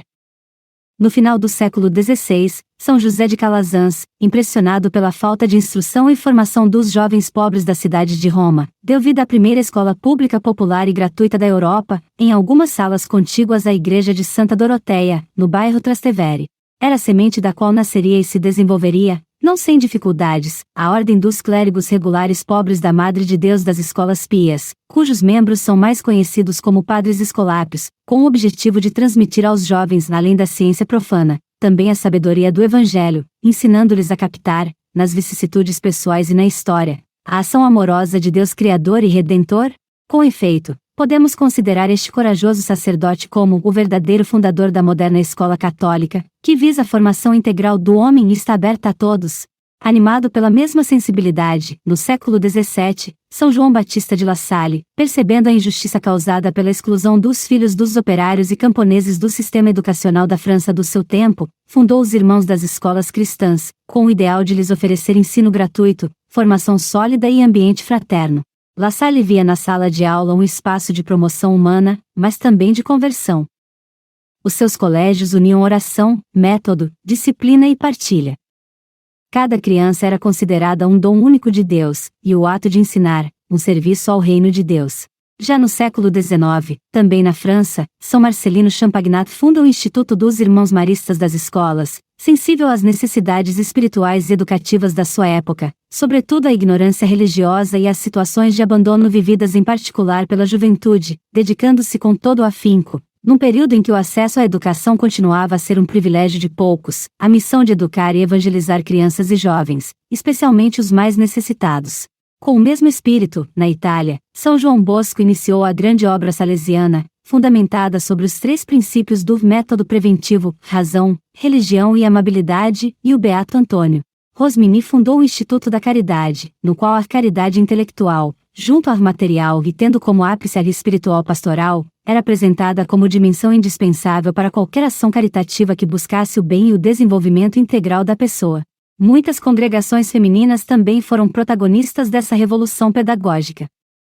As Ursulinas, a Ordem da Companhia de Maria Nossa Senhora, as Mestras Pias e tantas outras, fundadas especialmente no século XVIII e XIX, ocuparam espaços onde o Estado era ausente. Criaram escolas nos pequenos vilarejos, nas zonas de periferia e nos bairros operários. A educação das meninas, em especial, tornou-se prioridade. As religiosas alfabetizavam, evangelizavam, tratavam das questões práticas da vida cotidiana, elevavam o espírito através do cultivo das artes e, sobretudo, formavam consciências. A pedagogia era simples: proximidade, paciência, doçura. Ensinavam com a vida, antes das palavras. Em tempos de analfabetismo generalizado e exclusão estrutural, essas mulheres consagradas foram faróis de esperança. A sua missão era formar o coração, ensinar a pensar, fazer florescer a dignidade. Unindo vida de piedade e dedicação ao próximo, resistiam ao abandono com a ternura de quem educa em nome de Cristo. A educação dos pobres, para a fé cristã, não é um favor, mas um dever. Os pequenos têm direito à sabedoria, como exigência básica do reconhecimento da dignidade humana. Ensinar-lhes é reconhecer o seu valor, dando-lhes instrumentos para transformar a sua realidade. A tradição cristã entende que o saber é dom de Deus e responsabilidade comunitária. O ensino cristão forma não apenas profissionais, mas pessoas abertas ao bem, ao belo e à verdade. Sendo assim, a escola católica, quando fiel ao seu nome, torna-se espaço de inclusão, de formação integral e de promoção humana, conjugando fé e cultura, semeia-se futuro, honra-se a imagem de Deus e constrói-se uma sociedade melhor. Acompanhar os migrantes. A experiência da migração acompanha a história do povo de Deus. Abraão parte sem saber para onde vai, Moisés conduz um povo peregrino pelo deserto, Maria e José fogem com o menino para o Egito. O próprio Cristo, que veio para o que era seu, e os seus não o receberam, viveu entre nós como estrangeiro. Por isso, a Igreja sempre reconheceu nos migrantes uma presença viva do Senhor que dirá, no dia do juízo, aos que estiverem à sua direita: era peregrino e recolhestes-me. No século XIX, quando milhões de europeus emigravam em busca de melhores condições de vida, 2 grandes santos se destacaram no cuidado pastoral dos migrantes: São João Batista Scalabrini e Santa Francisca Xavier Cabrini.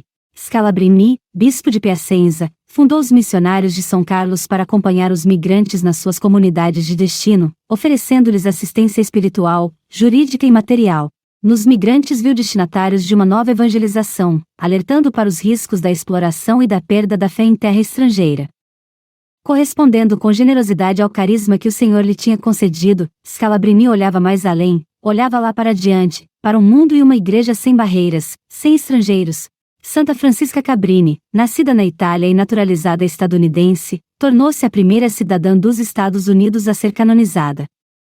Para cumprir a sua missão de atender aos migrantes, cruzou o Atlântico diversas vezes, e na armada de singular audácia, partindo do nada iniciou escolas, hospitais, orfanatos para a multidão de deserdados que se aventuraram no novo mundo em busca de trabalho, desprovidos do conhecimento da língua e de meios capazes de lhes permitir uma decorosa inserção na sociedade americana, e muitas vezes vítimas de pessoas sem escrúpulos. O seu coração materno, irrequieto, ia ao encontro deles em todas as partes, nos tugúrios, nos cárceres, nas minas.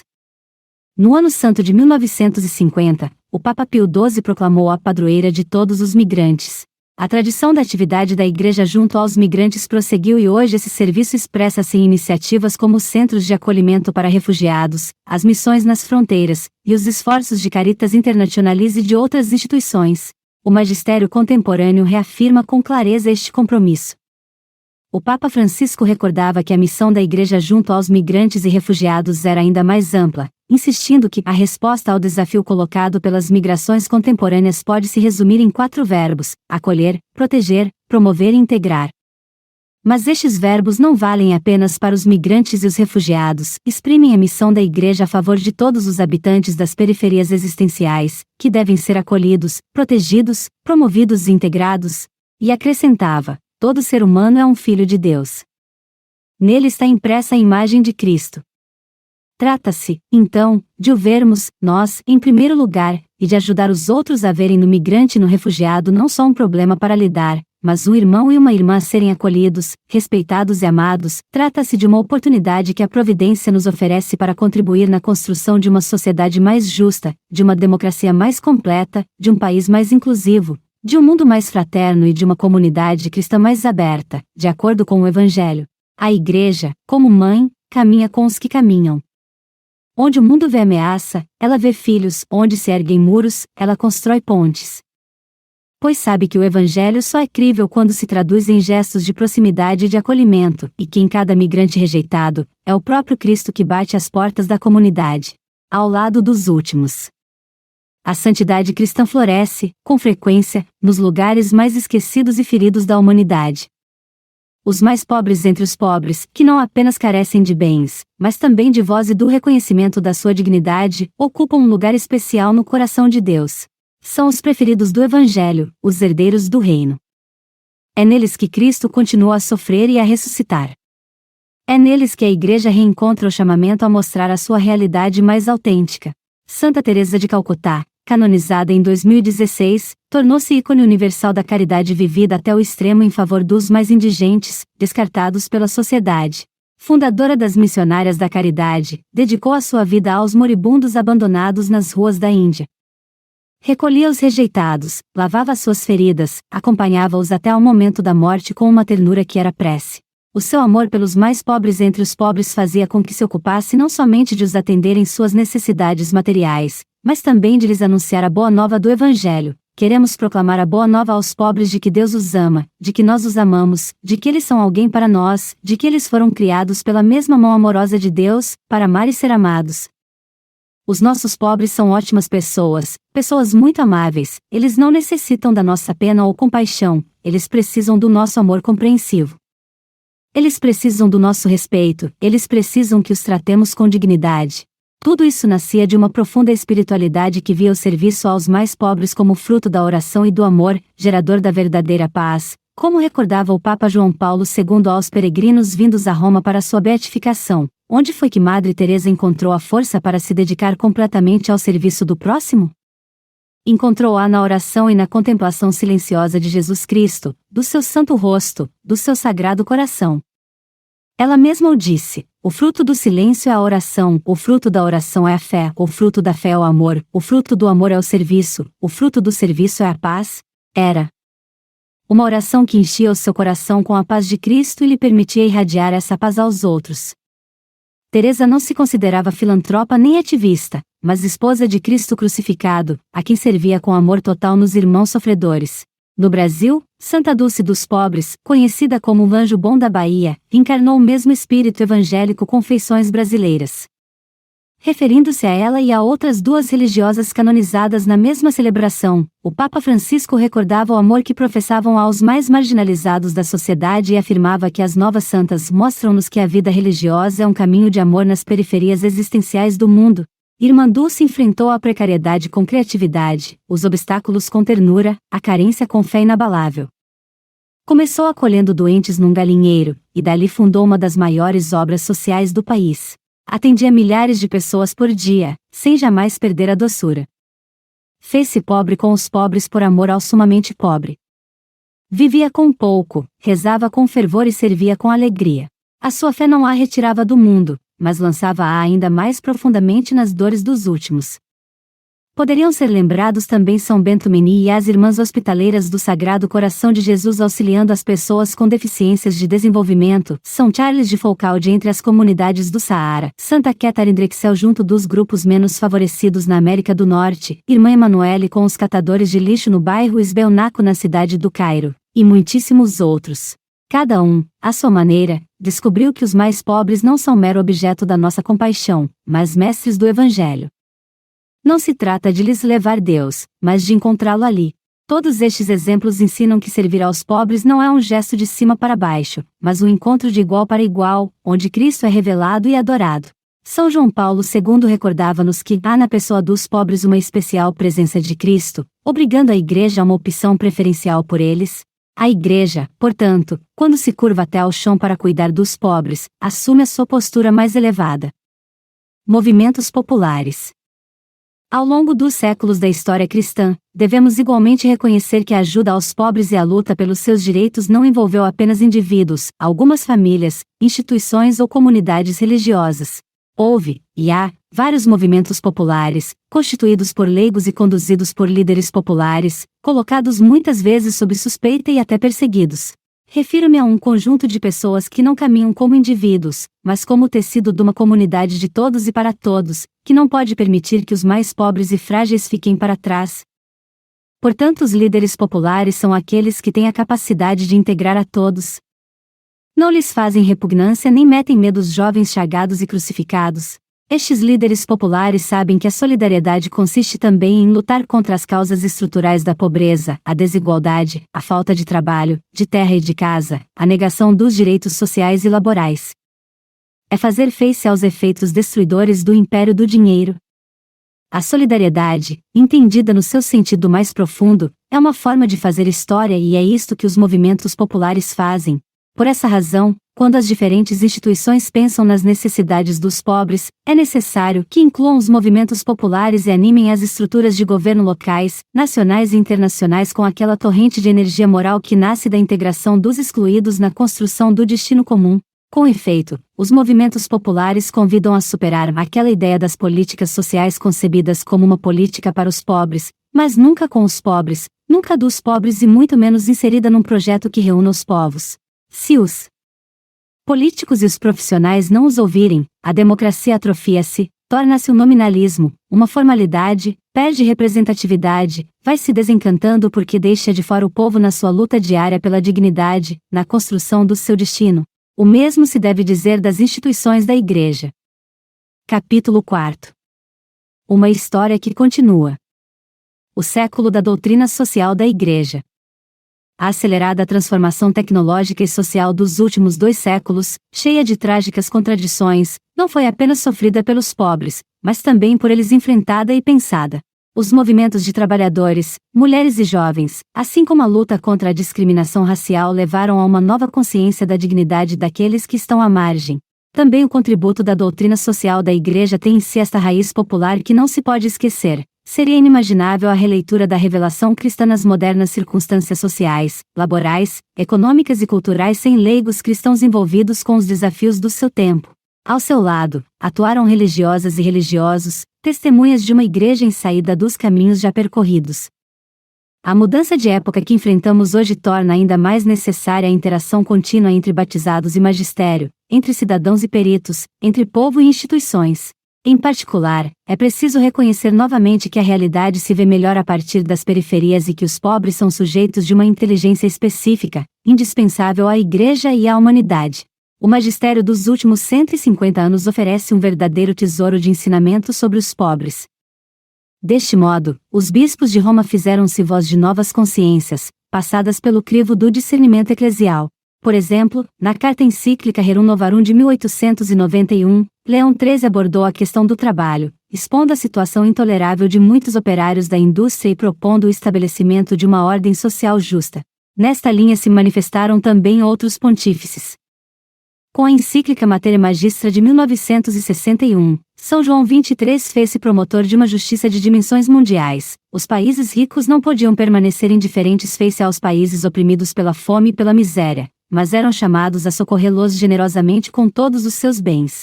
O Concílio Vaticano II representa uma etapa fundamental no discernimento eclesial sobre os pobres, à luz da revelação. Embora nos documentos preparatórios esse tema fosse secundário, São João XXIII chamou a atenção para o mesmo na radiomensagem de 11 de setembro de 1962, a um mês da abertura do concílio, com palavras inesquecíveis: a Igreja apresenta-se como é e como quer ser, como Igreja de todos e particularmente Igreja dos pobres. Houve, então, o grande trabalho de bispos, teólogos e peritos preocupados com a renovação da Igreja, com o apoio do próprio São João XXIII, que reorientou o concílio. É fundamental a natureza cristocêntrica, isto é, doutrinal e não apenas social, de tal reflexão. Efetivamente, numerosos padres conciliares favoreceram a consolidação da consciência, bem expressa pelo cardeal Lercaro na sua intervenção memorável de 6 de dezembro de 1962, de que o mistério de Cristo na Igreja sempre foi e continua a ser, e hoje de modo especial, o mistério de Cristo presente nos pobres, e de que não se trata de um tema qualquer, mas, em certo sentido, é o único tema de todo o Vaticano II. O arcebispo de Bolonha, preparando o texto desta intervenção, anotava: esta é a hora dos pobres, dos milhões de pobres que estão em toda a terra. Esta é a hora do mistério da Igreja Mãe dos pobres. Esta é a hora do mistério de Cristo, sobretudo no pobre. Desse modo, apresentava-se a necessidade de uma nova forma eclesial, mais simples e sóbria, que envolvesse todo o povo de Deus e a sua figura histórica. Uma igreja mais parecida com o seu Senhor do que com os poderes mundanos, propensa a estimular em toda a humanidade um compromisso concreto para a solução do grande problema da pobreza no mundo.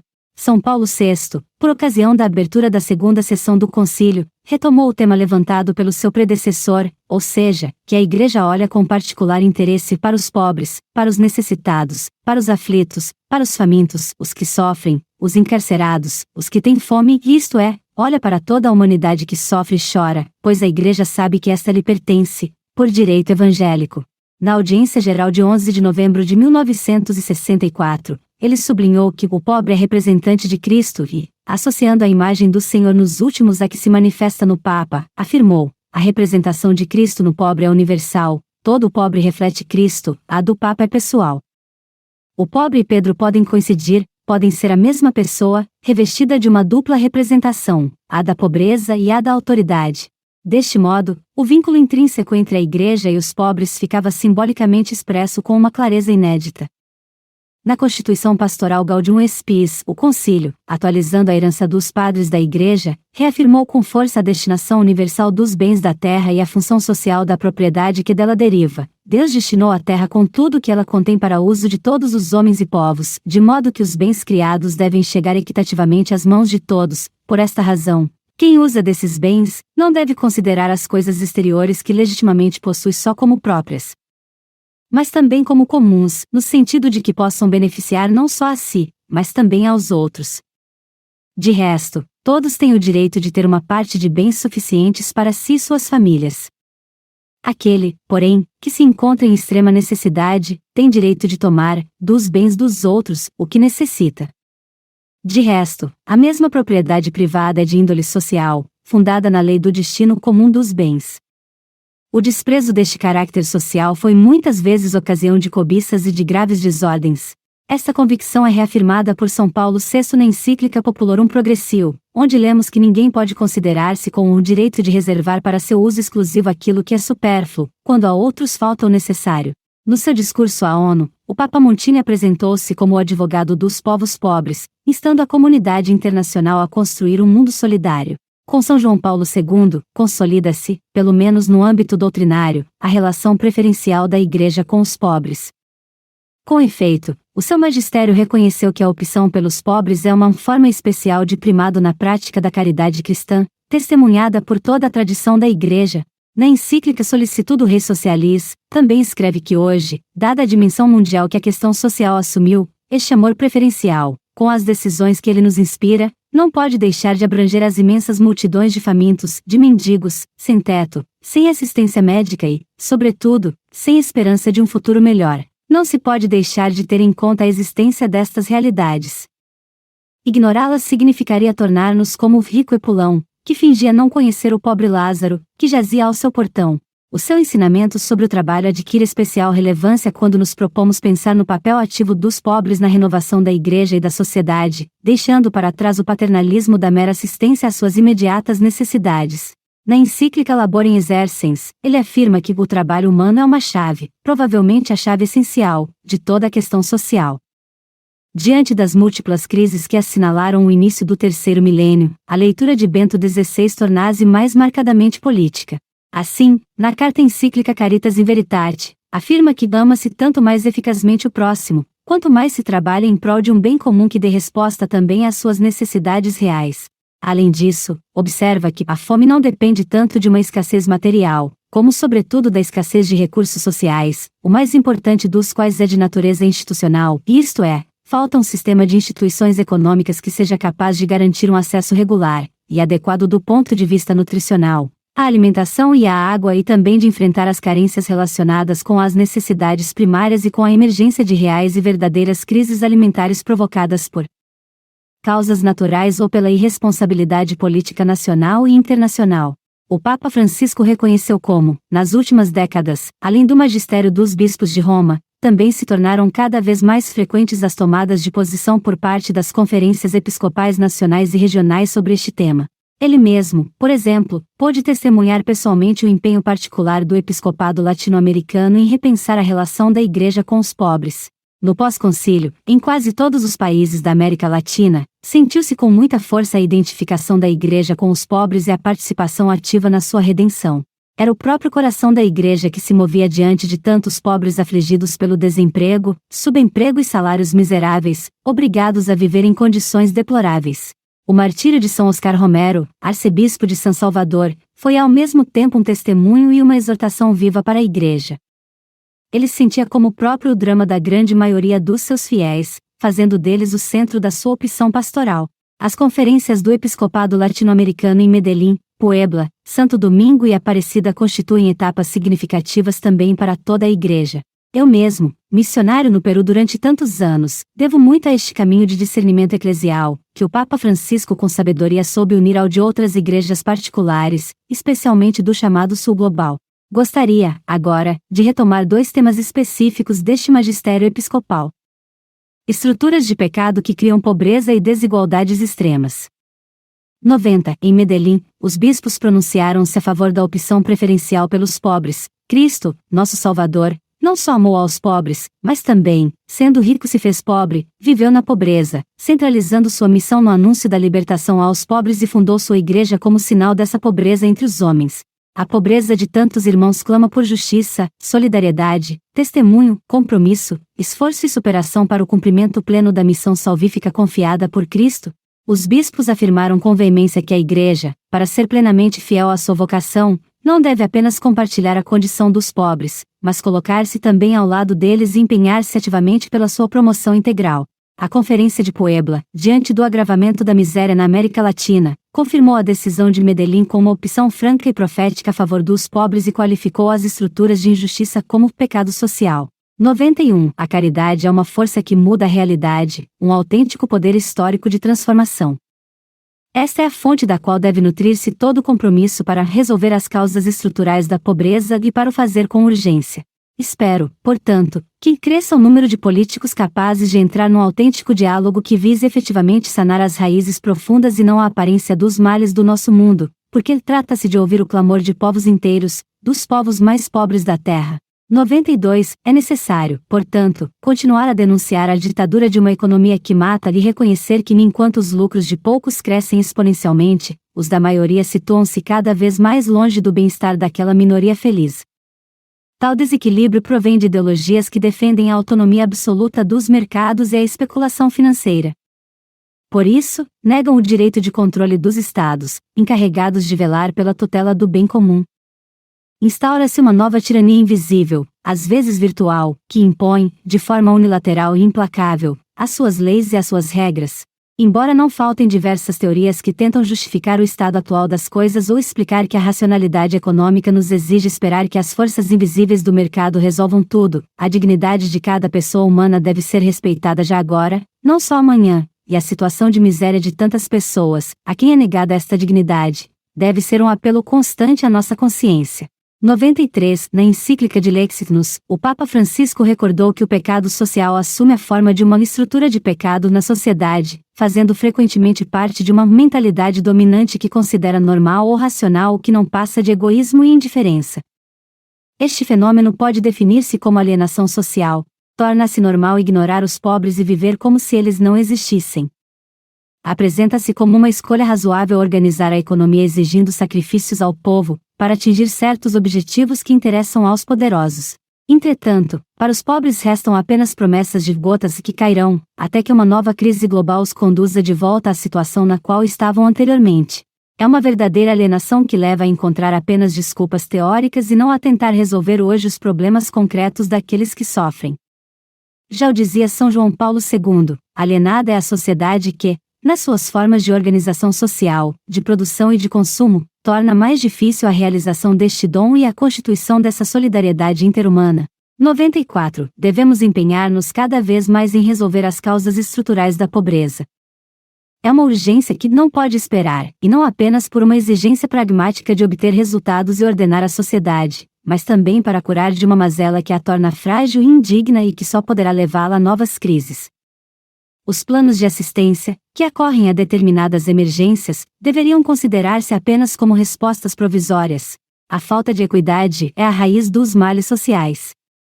Com efeito, muitas vezes constata-se que, realmente, os direitos humanos não são iguais para todos. 95. Acontece que, no modelo do êxito individualista em vigor, parece que não faz sentido investir para que os lentos, fracos ou menos dotados possam também se ingrar na vida. A pergunta que reiteradamente surge é sempre a mesma: os menos dotados não são seres humanos? Os mais fracos não têm a nossa mesma dignidade? Aqueles que nasceram com menos possibilidades valem menos como seres humanos e devem limitar-se apenas a sobreviver? A resposta que damos a estas perguntas determina o valor das nossas sociedades e dela também depende o nosso futuro. Ou reconquistamos a nossa dignidade moral e espiritual ou caímos numa espécie de poço de imundície. Se não pararmos a pensar as coisas a sério, continuaremos, de forma explícita ou dissimulada, a legitimar o modelo distributivo atual, no qual uma minoria se julga com o direito de consumir numa proporção que seria impossível generalizar, porque o planeta não poderia sequer conter os resíduos de tal consumo. 96. Entre as questões estruturais que não se pode imaginar conseguir resolver a partir de cima e que exigem ser tratadas o mais rapidamente possível, conta-se a dos lugares, espaços, casas e cidades, onde os pobres vivem e caminham. Bem o sabemos, como são belas as cidades que superam a desconfiança doentia e integram os que são diferentes, fazendo desta integração um novo fator de progresso. Como são encantadoras as cidades que, já no seu projeto arquitetônico, estão cheias de espaços que unem, relacionam, favorecem o reconhecimento do outro. Ao mesmo tempo, não podemos deixar de considerar os efeitos da degradação ambiental, do modelo atual de desenvolvimento e da cultura do descarte sobre a vida das pessoas. Com efeito, a deterioração do meio ambiente e a da sociedade afetam de modo especial os mais frágeis do planeta.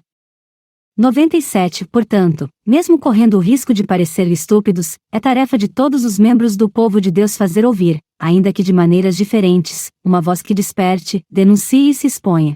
As estruturas de injustiça devem ser reconhecidas e destruídas com a força do bem, através da mudança de mentalidades e também, com a ajuda da ciência e da técnica, através do desenvolvimento de políticas eficazes na transformação da sociedade.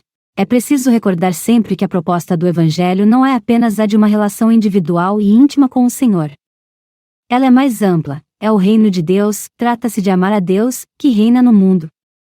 Na medida em que Ele conseguir reinar entre nós, a vida social será um espaço de fraternidade, de justiça, de paz, de dignidade para todos. Por isso, tanto o anúncio como a experiência cristã tendem a provocar consequências sociais. Procuremos o seu reino. 98. Por fim, um documento que inicialmente não foi bem recebido por todos, oferece-nos uma reflexão sempre atual. É frequente dirigir aos defensores da ortodoxia a acusação de passividade, de indulgência ou de cumplicidade culpáveis frente a situações intoleráveis de injustiça e de regimes políticos que mantêm estas situações. A conversão espiritual, a intensidade do amor a Deus e ao próximo, o zelo pela justiça e pela paz, o sentido evangélico dos pobres e da pobreza, são exigidos a todos, especialmente aos pastores e aos responsáveis.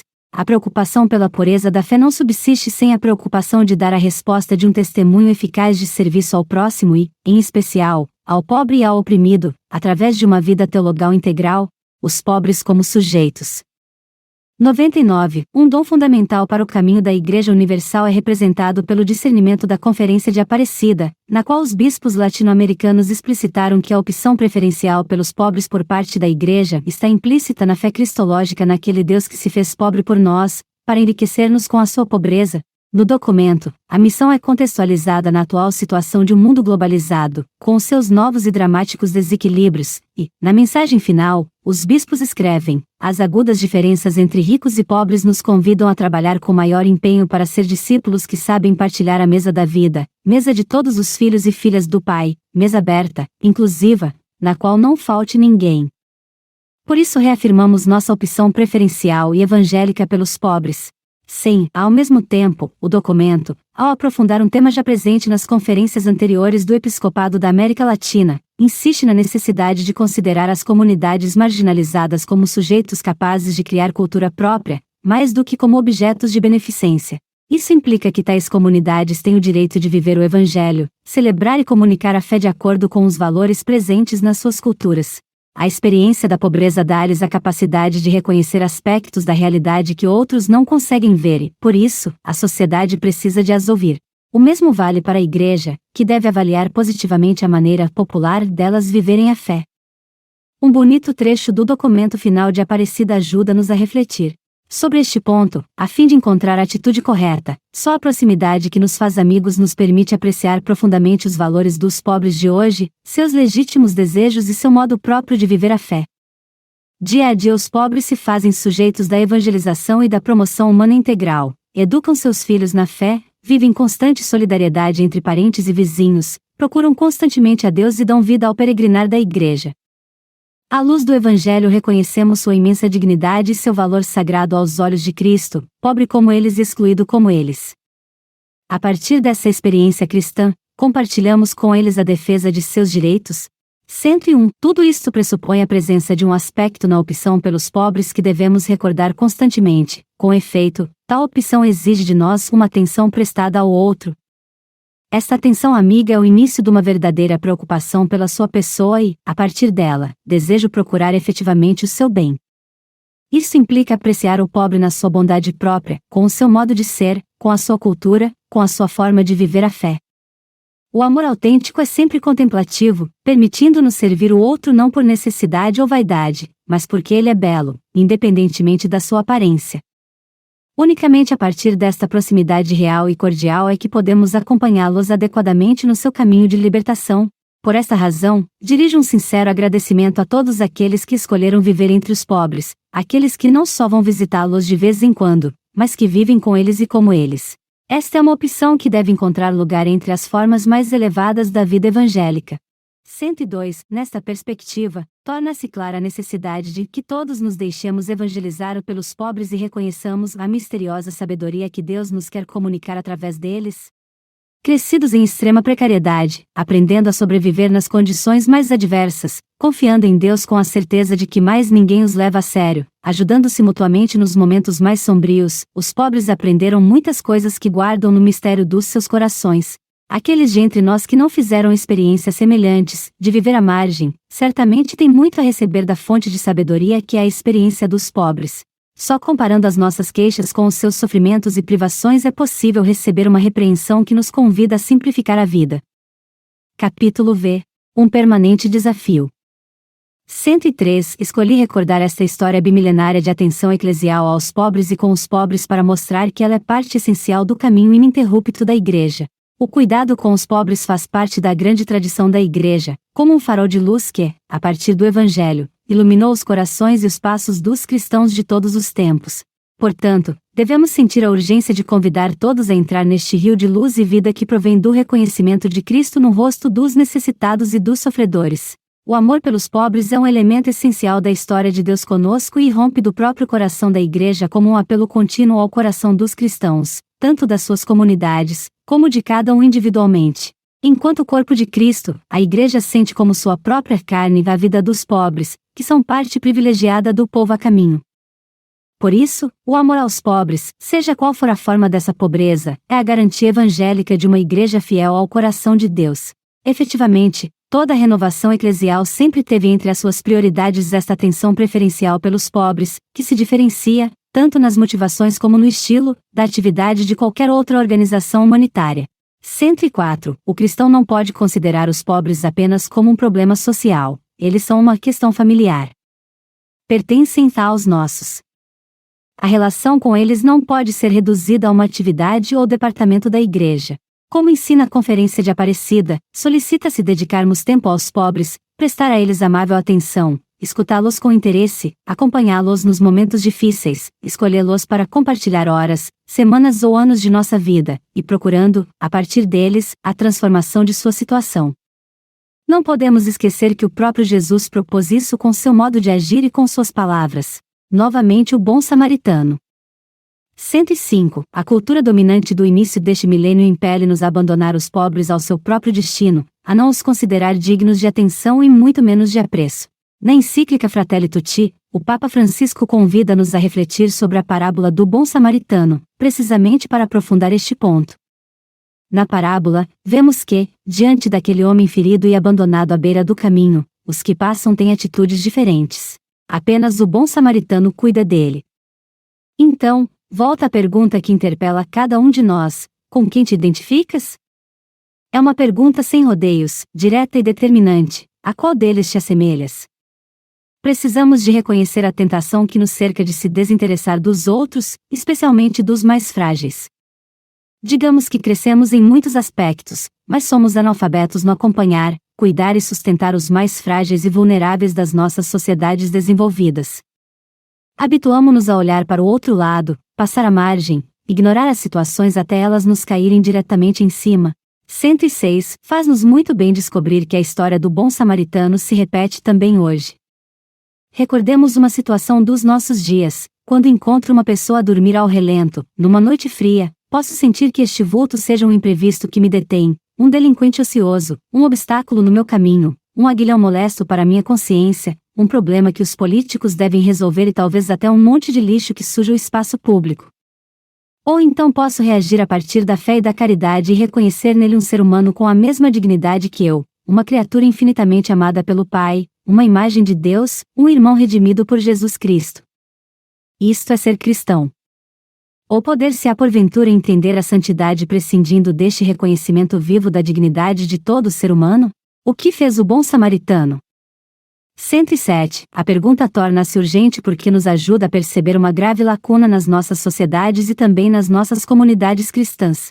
A verdade é que muitas formas de indiferença que encontramos hoje em dia são sinais de um estilo de vida generalizado, que se manifesta de várias maneiras, porventura mais subtis.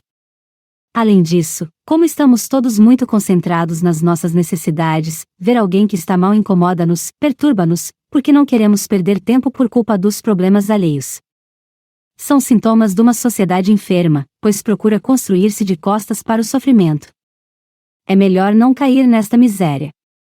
Fixemos o modelo do bom samaritano. As palavras finais da parábola evangélica, vai e faz tu também o mesmo, são um mandato que um cristão deve ouvir ressoar todos os dias no seu coração. Um desafio inadiável para a igreja de hoje. 108. Numa época particularmente difícil para a Igreja de Roma, quando as instituições imperiais estavam a ruir sob a pressão dos bárbaros, o Papa São Gregório Magno advertiu assim os seus fiéis. Todos os dias podemos encontrar Lázaro, se o procuramos, e todos os dias nos deparamos com ele, mesmo sem o procurar. Eis que os pobres que se apresentam de forma insistente, a fazer-nos pedidos, poderão um dia interceder por nós.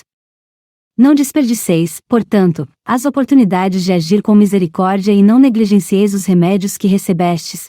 Ele desafiava corajosamente os preconceitos disseminados contra os pobres, como aquele que os considerava responsáveis pela sua própria miséria. Quando virdes os pobres a fazer algo repreensível, não os desprezeis nem desconfieis deles, pois a frágua da pobreza talvez esteja a purificar o que eles fazem contraindo culpas, mesmo que muito leves. Com frequência, o bem-estar torna-nos cegos, a ponto de pensarmos que a nossa felicidade só pode ser alcançada se conseguirmos viver sem os outros. Nesse sentido, os pobres podem ser para nós como mestres silenciosos, reconduzindo o nosso orgulho e a nossa arrogância a uma conveniente humildade. 109. Se é verdade que os pobres são sustentados por aqueles que têm meios econômicos, certamente também é possível afirmar o contrário. Esta é uma experiência surpreendente, testemunhada pela tradição cristã, e que se torna uma verdadeira reviravolta na nossa vida pessoal, quando percebemos que são precisamente os pobres que nos evangelizam. De que modo? No silêncio da sua condição, eles colocam-nos diante da nossa fraqueza. O idoso, por exemplo, com a fragilidade do seu corpo, lembra-nos da nossa vulnerabilidade, ainda que a tentemos esconder por trás do bem-estar ou das aparências. Além disso, os pobres fazem-nos refletir sobre a inconsistência daquele orgulho agressivo com que muitas vezes enfrentamos as dificuldades da vida. Em suma, eles revelam a nossa precariedade e o vazio de uma vida aparentemente protegida e segura. A este respeito, ouçamos novamente São Gregório Magno: ninguém, portanto, se sinta seguro dizendo: eu não roubo os outros, mas usufruo apenas dos bens recebidos licitamente, pois o rico Epulão não foi punido porque quis para si os bens alheios, mas por se ter descuidado de si mesmo depois de ter recebido tantas riquezas. A sua condenação ao inferno foi determinada porque, na felicidade, não conservou o sentimento do temor, tornou-se arrogante pelos dons recebidos e não teve qualquer sentimento de compaixão. 110. Para nós, cristãos, a questão dos pobres remete-nos à essência da nossa fé. A opção preferencial pelos pobres, ou seja, o amor que a Igreja tem por eles, como ensinava São João Paulo II, é decisivo e pertence à sua constante tradição, impele-a a dirigir-se ao mundo no qual, apesar do progresso técnico-econômico, a pobreza ameaça assumir formas gigantescas. A realidade é que, para os cristãos, os pobres não são uma categoria sociológica, mas a própria carne de Cristo. Com efeito, não basta limitar-se a enunciar de modo genérico a doutrina da encarnação de Deus. Para entrar verdadeiramente neste mistério, é preciso especificar que o Senhor se faz carne, que tem fome e sede, que está doente na prisão. A Igreja pobre para os pobres começa pelo dirigir-se à carne de Cristo. Se nos fixarmos na carne de Cristo, começamos a compreender qualquer coisa, a compreender o que é esta pobreza, a pobreza do Senhor. E isso não é fácil. 111. O coração da Igreja, por sua própria natureza, é solidário com os pobres, excluídos e marginalizados, com todos aqueles que são considerados descartáveis pela sociedade.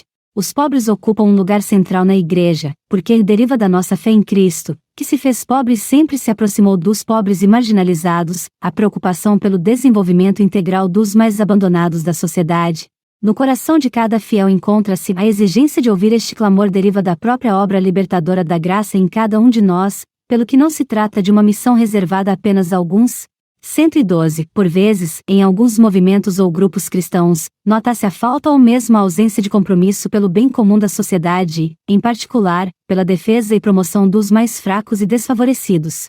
A este respeito, é preciso recordar que a religião, especialmente a cristã, não pode ser confinada à esfera privada, como se os fiéis não devessem interessar-se também pelos problemas relacionados com a sociedade civil e pelos acontecimentos que dizem respeito aos cidadãos. 113. Na realidade, qualquer comunidade da Igreja, na medida em que pretender subsistir tranquila sem se ocupar criativamente nem cooperar de forma eficaz para que os pobres vivam com dignidade e haja a inclusão de todos, correrá também o risco da sua dissolução, mesmo que fale de temas sociais ou critique os governos. Facilmente acabará submersa pelo mundanismo espiritual, dissimulado em práticas religiosas, reuniões infecundas ou discursos vazios. Doar ainda hoje. 114. Não estamos a falar apenas da assistência e do necessário compromisso com a justiça. Os fiéis devem responder também por uma outra forma de incoerência em relação aos pobres. Na verdade, a pior discriminação que sofrem os pobres é a falta de cuidado espiritual. A opção preferencial pelos pobres deve traduzir-se, principalmente, numa solicitude religiosa privilegiada e prioritária. Todavia, tal atenção espiritual aos pobres é posta em causa por certos preconceitos, mesmo por parte de cristãos, porque nos sentimos mais à vontade sem os pobres. Há quem continue a dizer: o nosso dever é rezar e ensinar a verdadeira doutrina.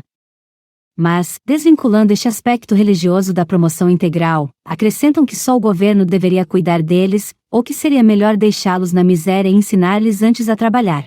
Além disso, assumem-se, às vezes, critérios pseudocientíficos para dizer que a liberdade do mercado levará naturalmente à solução do problema da pobreza. Ou ainda, opta-se por uma pastoral das ditas elites, defendendo-se que, em vez de perder tempo com os pobres, é melhor cuidar dos ricos, dos poderosos e dos profissionais, para que, através deles, seja possível alcançar soluções mais eficazes. É fácil perceber a mundanidade que se esconde por trás destas opiniões. Elas levam-nos a olhar para a realidade com critérios superficiais e desprovidos de qualquer luz sobrenatural, privilegiando relações que nos tranquilizam e buscando privilégios que nos favorecem. 115. Convém dizer uma última palavra sobre a esmola, que hoje não goza de boa fama, frequentemente nem mesmo entre os cristãos. Não só é raramente praticada, como às vezes é até desprezada.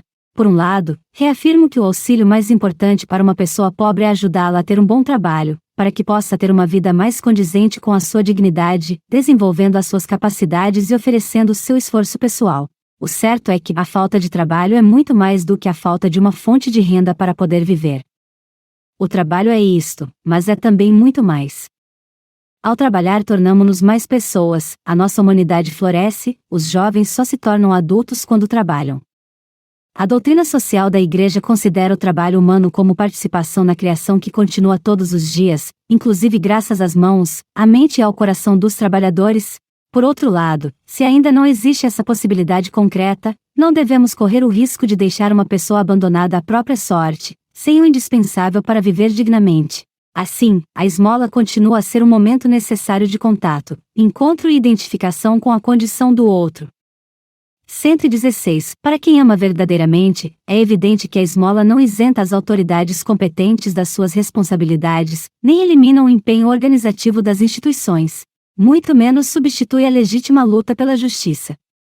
Ela convida, porém, a parar e a olhar nos olhos a pessoa pobre, tocando-a e partilhando com ela algo do que se tem. Em todo caso, a esmola, mesmo que pequena, infunde pietas numa vida social em que todos se preocupam com o seu próprio interesse pessoal. Diz o livro dos Provérbios: o homem de olhar generoso será abençoado, porque dá do seu pão ao pobre. 117. Tanto o Antigo como o Novo Testamento contém verdadeiros hinos à esmola. Todavia, seja generoso para com o miserável, e não o faças esperar pela esmola. Encerra a tua esmola nos teus celeiros, e ela te livrará de todo o mal.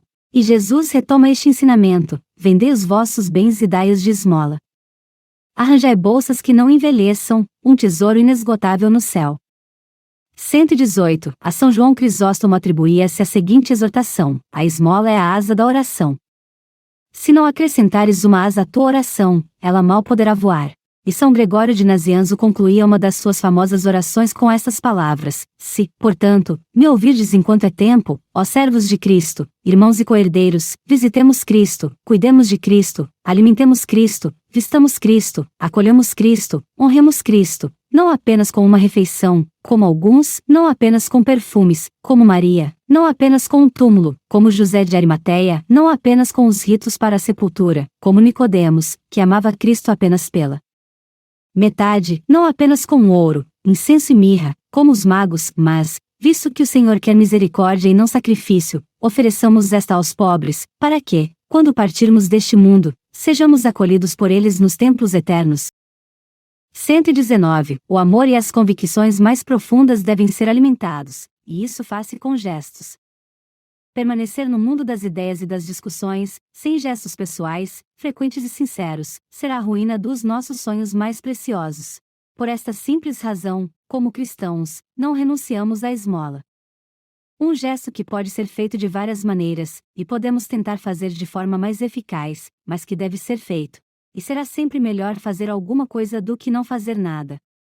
Em todo o caso, tocar-nos ao coração não será a solução para a pobreza no mundo, que deve ser procurada com inteligência, tenacidade e compromisso social. Mas precisamos de praticar a esmola para tocar a carne sofredora dos pobres. 120. O amor cristão supera todas as barreiras, aproxima os que estão distantes, une os estranhos, torna familiares os inimigos, atravessa abismos humanamente insuperáveis, entra nos meandros mais recônditos da sociedade. Por sua natureza, o amor cristão é profético, realiza milagres, não tem limites, é para o impossível. O amor é sobretudo uma forma de conceber a vida, um modo de a viver. Assim, uma igreja que não coloca limites ao amor, que não conhece inimigos a combater, mas apenas homens e mulheres a amar, é a igreja de que o mundo hoje precisa. 121. Quer através do vosso trabalho, quer através do vosso empenho em mudar as estruturas sociais injustas, quer através daquele gesto de ajuda simples, muito pessoal e próximo, será possível que aquele pobre sinta serem para ele as palavras de Jesus: eu te amei, dado em Roma, junto de São Pedro, a 4 de outubro, memória litúrgica de São Francisco de Assis, do ano 2025, primeiro do meu pontificado. Leão pp. 14.